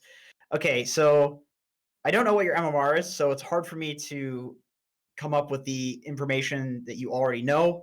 So I'm just going to give you really baseline shit. If the enemy team has a bigger wave than you, you do not trade with them. These creeps do about half as much damage as a hero. So if there are a shitload of them and you don't have a shitload and you are trading with your opponents, the math is not going to work out for you, especially if you are standing in a firestorm. The laning stage is all about getting the most HP away from them and losing the least HP with your resources and their resources in mind, whether it's spells, tangos, and salves and things like that. But you're never going to get a good trade if you're sitting there on a massive creep wave, unless you're like a Legion Commander or a Timbersaw or some hero that actually benefits from multiple creeps. Yep. One little quick thing that I want to just tell every carry player out there is if you start with a Quelling Blade, which everybody seems to, cut this tree, Oh yeah, and maybe even cut like these two trees so your support can like juke in and out and harass every them. single game I do that. Yep. Every single game when I'm off lane or when I'm safe lane, I cut trees for my supports to pull. Yep. Because that obviously enables you. Yep. Like I think if you're a carry player and you're not doing that and your supports aren't pulling, that's your fault. Like supports aren't going to have tangles all the time to do that, but you always have a Quelling Blade. So I think you're borderline griefing if you don't cut those trees. Yep. I agree. For your supports, you're griefing if you're complaining that your supports aren't pulling and you aren't Quelling blading those trees. Yep, I agree. It also just allows your supports to like trade way better. Oh, that was a very aggressive blink in. I would say that you're not respecting resources very much in this game, which is a problem that we see a lot in replay review, which is you're playing. You also have 900 gold. Spend it. Yep. Speaking of resources. Yeah, spend it, buy a stick, buy a couple Wraith Bands, buy a salve. Bounty or a salve. Why do I keep thinking bounty for salve? What the fuck is wrong with me? Get a couple maybe Wraith Bands, stick. I don't know. Maybe a Blightstone because it combos well with your dazzle. Yep. All right, now that your dazzle's walking back to base, you want to drop stuff for him to bring to you. 1,000 gold. Okay, so you just spent it after dazzle TP'd back. Yeah, you want to get into the habit of if like the guy that you're laning with is in fountain, just drop your stuff. Just like say, and you guys said you play together, so just say like, hey, I'm gonna drop 2 items. That's generally the rule of thumb. Is you just say the number of items and then they look for it on the ground. And if you say 2 items and you drop 3, well, you're an idiot and that's that's on you. If you say I'm dropping 3 items and then they pick up 2, they're the idiot. Usually it works. People don't have any issues with picking up a few items as long as you like preemptively tell them like you knew he was walking back to base. Yeah. So you guys had a lot of time to set that up. Yep. I do like the early ring of health against this harass heavy lane. Don't have a problem with that. Yeah, that's good. That's good.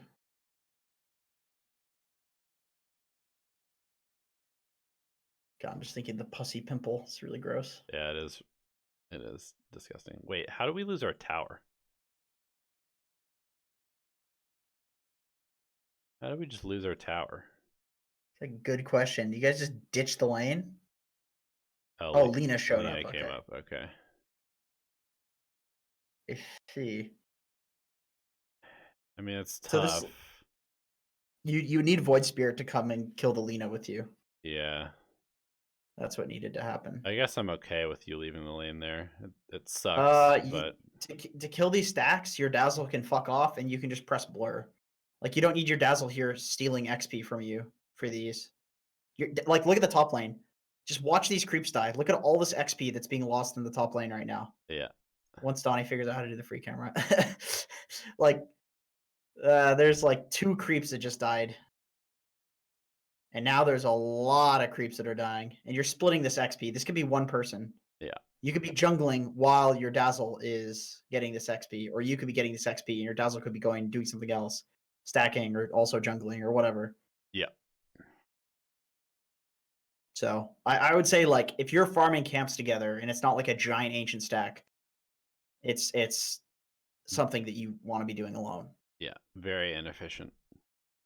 There's lots of Like stacks from your Dazzle, but like the stacks are good, but I don't like the fact that you guys are taking them together. I think that's like, you want your PA to be getting all of this experience. yeah, you know what I see here?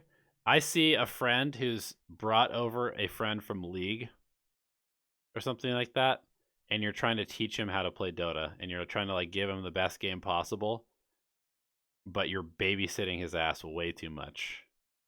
You're like you're like not even playing your own game on Dazzle because you're trying to make sure that your friend has like the best possible lane ever. Yeah, we're not doing a Dazzle replay review though. We're doing a PA replay review. Oh, true. Well, if I'm this PA, I tell my Dazzle, get the fuck out of here. Stop trying to wipe my ass.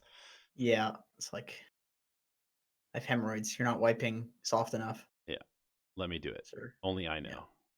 Yeah, I know my way around my hemorrhoids better than anybody. Man, A lot of farming together. I think this is super just inefficient. Yeah. In terms of like standing near each other while this farming is happening. You guys are like holding each other's hands a lot. People need to be playing bot and pressuring bot. Your map is closing in, and a big reason that that's happening is because you guys are just sitting up here farming together. That's so weird. I don't think I've ever seen this before. It's been a long time since I've seen something like this. You guys are playing Dota from like a very non-Dota perspective, which is interesting. I'll give you that. Now this is more traditional. What's happening up here? Okay, never mind. But like when PA is playing on her own, that's what I would want to happen for like the last 10 minutes, you know? Yeah. Oh, now I have the axe item. Time to go fight. Nope. Time to go farm. Also, just consider going for treads. If you're going Battle Fury, it's just better for farming. Also just better than treads on PA in general. Well, look at the damage you get from phase. Fuck that. Who cares? No, I'm just saying hover over it.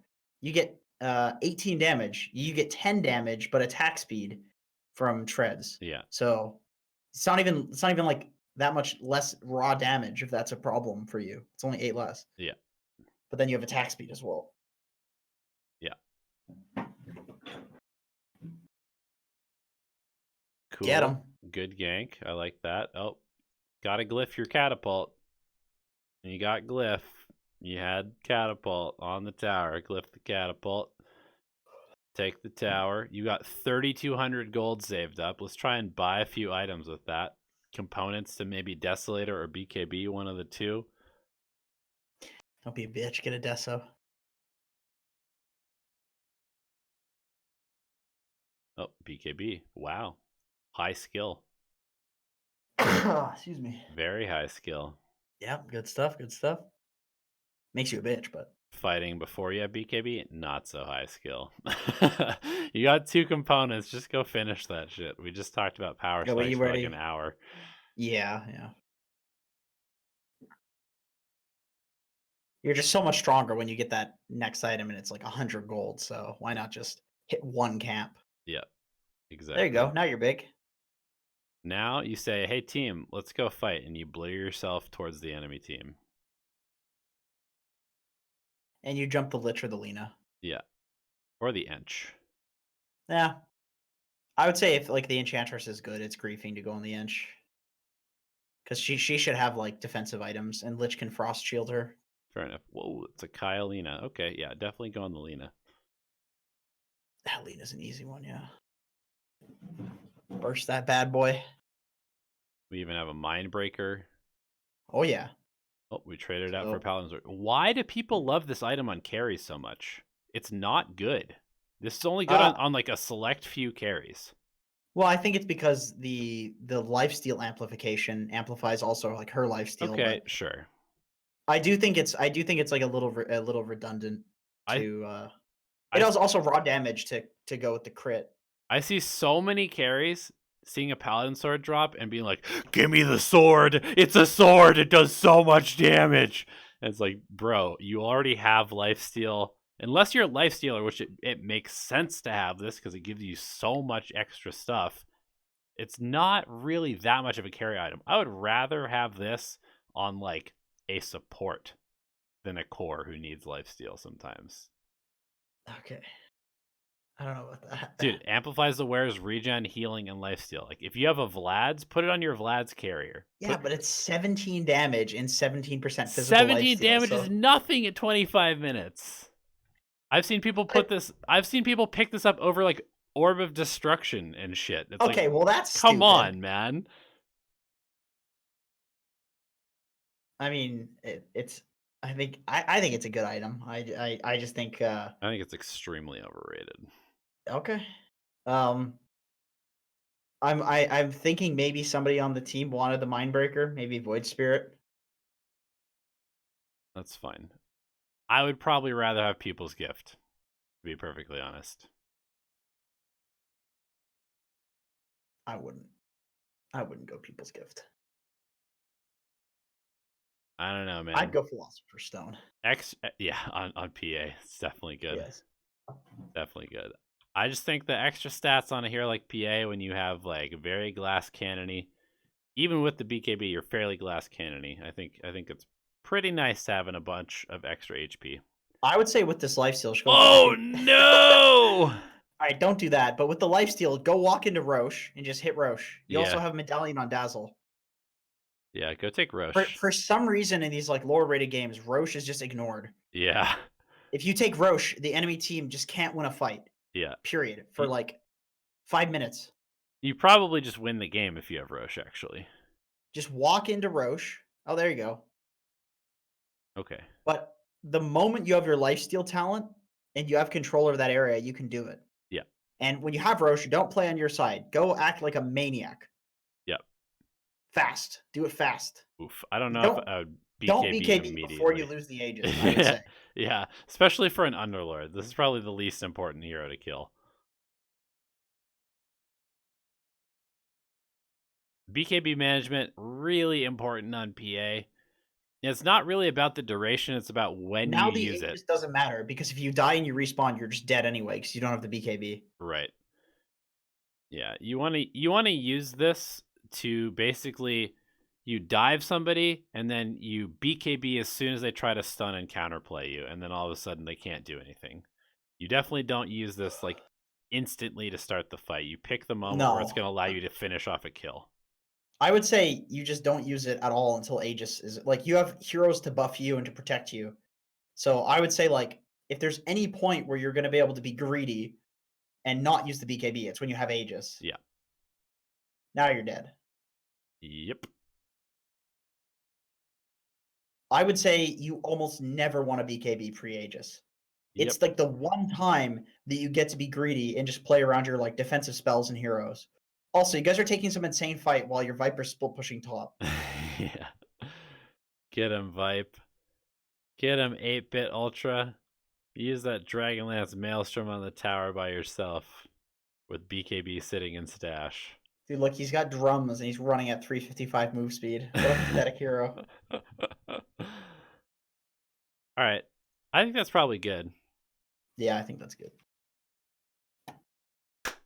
You want to do the outro? Do the outro. I don't want to do it. All right. Other guys that we didn't get to, we will get to you next week. We've been having a lot of replay reviews, which is a good problem to have. But you know, it's been three hours, so it's kind of long. We will get to you, and if you want another replay review, just make sure to post that one. But we'll do you first, unless I fuck up, and then I'm sorry, I'm just an idiot. Anyway, that's it for this week. Thank you for watching, guys. We appreciate you. We love you. Thanks to all the patrons, and we'll see you in the next replay review. See you later.